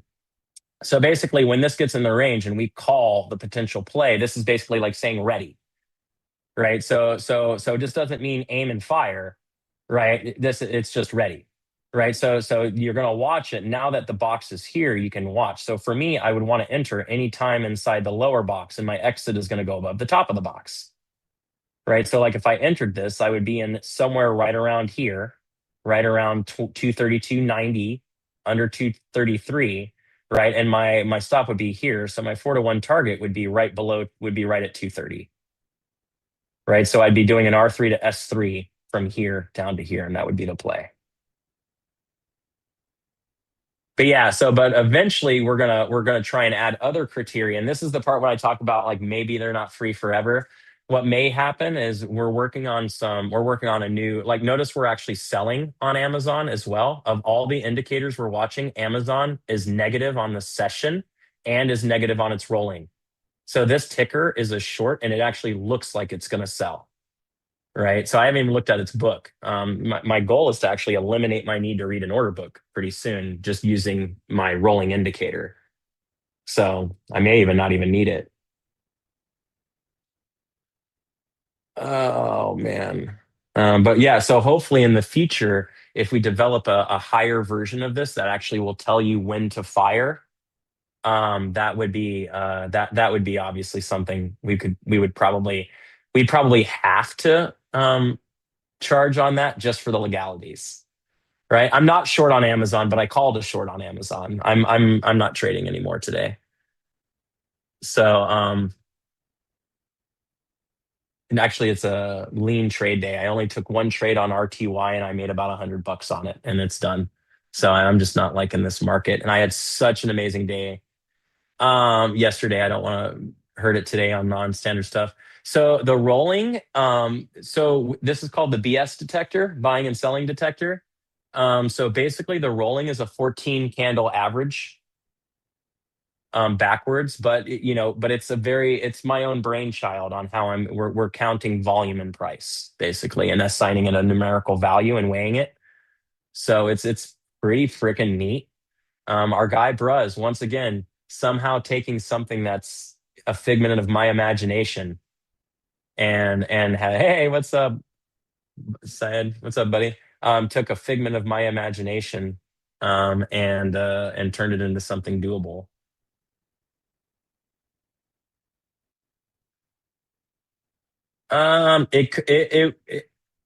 It was not an S4 today, although it did do an S4. It didn't quite hit, and we opened really high.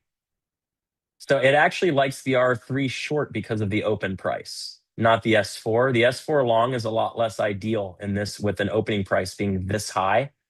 So that's probably why it didn't call it, because we opened above the CPR. So it actually, for the play, the better play, although I know it's like you look at it, we missed this big long, but the better play actually is still the short. And the idea will be once we start selling, we'll expect to move back down much faster than it took. If you think about it, we went from here to here in like 10 minutes, 15 minutes, half hour at most. And it took hours for us to rally back up. So this to me comes off as a reoffer. So we're reoffering the selling range to the sellers. And yeah, there it goes.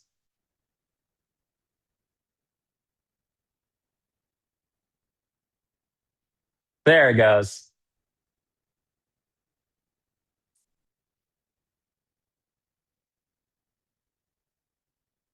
Isn't that fun?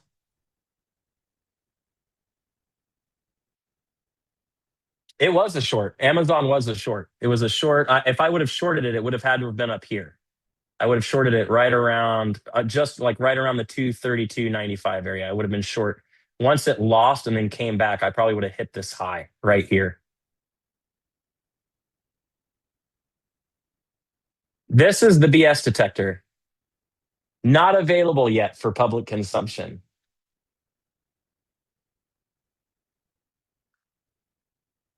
But Beth, if you're a momentum trader, you could short, obviously, without it coming all the way back up to there. But the top already happened, and I'm a range trader. So if I can't hit the top, then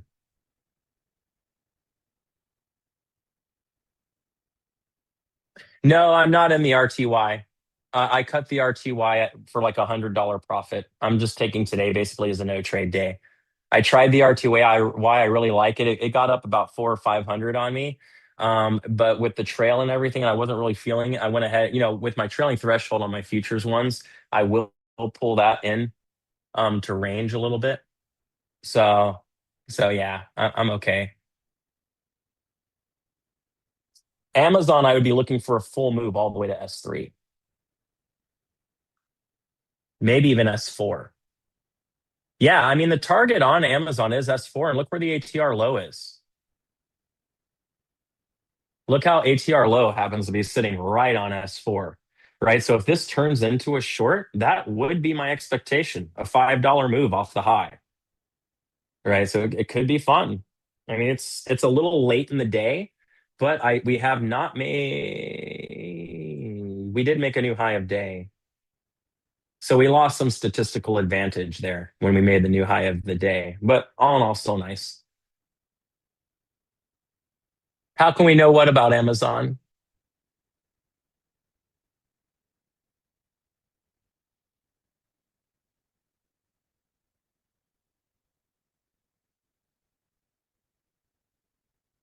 Yeah, the low of day is right near ATR low and S4. That's why we bounced there, right? So, but I would expect to go hit it again.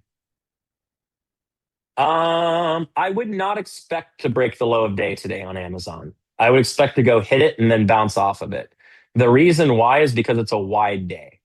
On wide days, generically, we play towards the CP or yesterday's close, right? So if we're like right now, we're selling off of R3. So I would expect this to go from R3 on a lower, wider range. A movement to the CP is a deadlock. I mean, that the movement from R3 to the CP hits, I don't know, 70% of the time, 60% of the time. It's very strong. Getting the full move all the way to S4 drops that quite a bit, but it does it all the time. And when it does it, it's beautiful.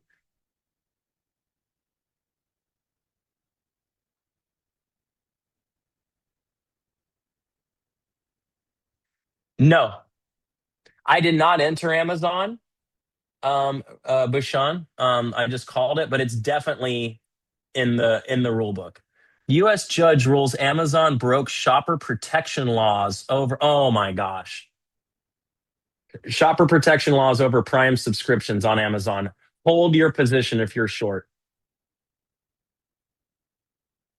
If you're short, just hang on. Like obviously break even or something. Don't hold this like if it goes through your stop. I'm not saying that. But I'm saying if you're short here on a lower, wider range from R3 and that kind of news just came out, let's see if we get selling response.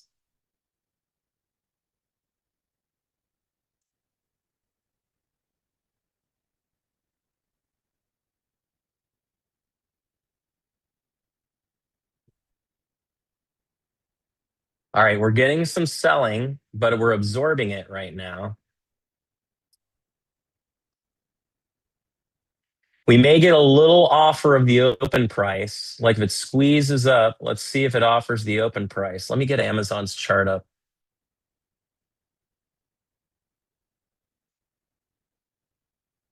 Is there a way to get around the PDT rule other than go through overseas broker? Don't trade equities.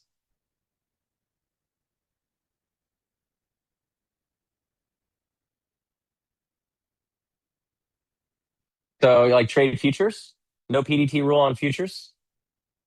Equities and options, not quite the same. There is PDT rules there. Number two, move to a different country.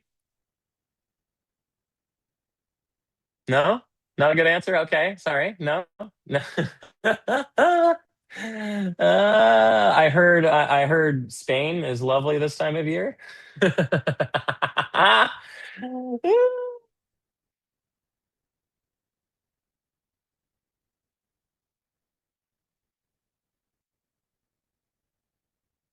I would say move to the islands, but screw that. I mean, Hurricane Central.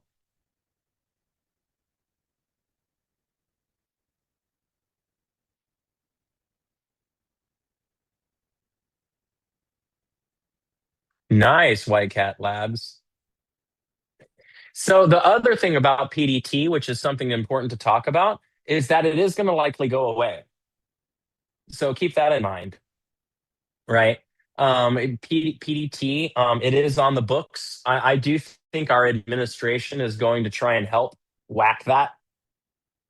So with any luck, that's going to happen. Now, that being said, the best way to make money in the stock market is to have money, right? So if you are only like doing so, if your account's really small, you should really never expect to make more than like 1% a day out of your account. You know what I mean? So keep that in mind as you're building. If you've got a $10,000 account or a $20,000 account, I wouldn't expect to make more than a couple $100 a day. Right. So you're going to want to build your account while you're working to get the account size you need to be able to properly leverage. So much love, everybody. I'm going to go ahead and dip out of here for the day. Tomorrow, I will be traveling. So another airport trade day. But while I'm there, I'm still going to be in. If I get stuck, my buddy Nathan's going to be by and he will help cover book map if that happens. So have a great one. Love you, peeps. Bye.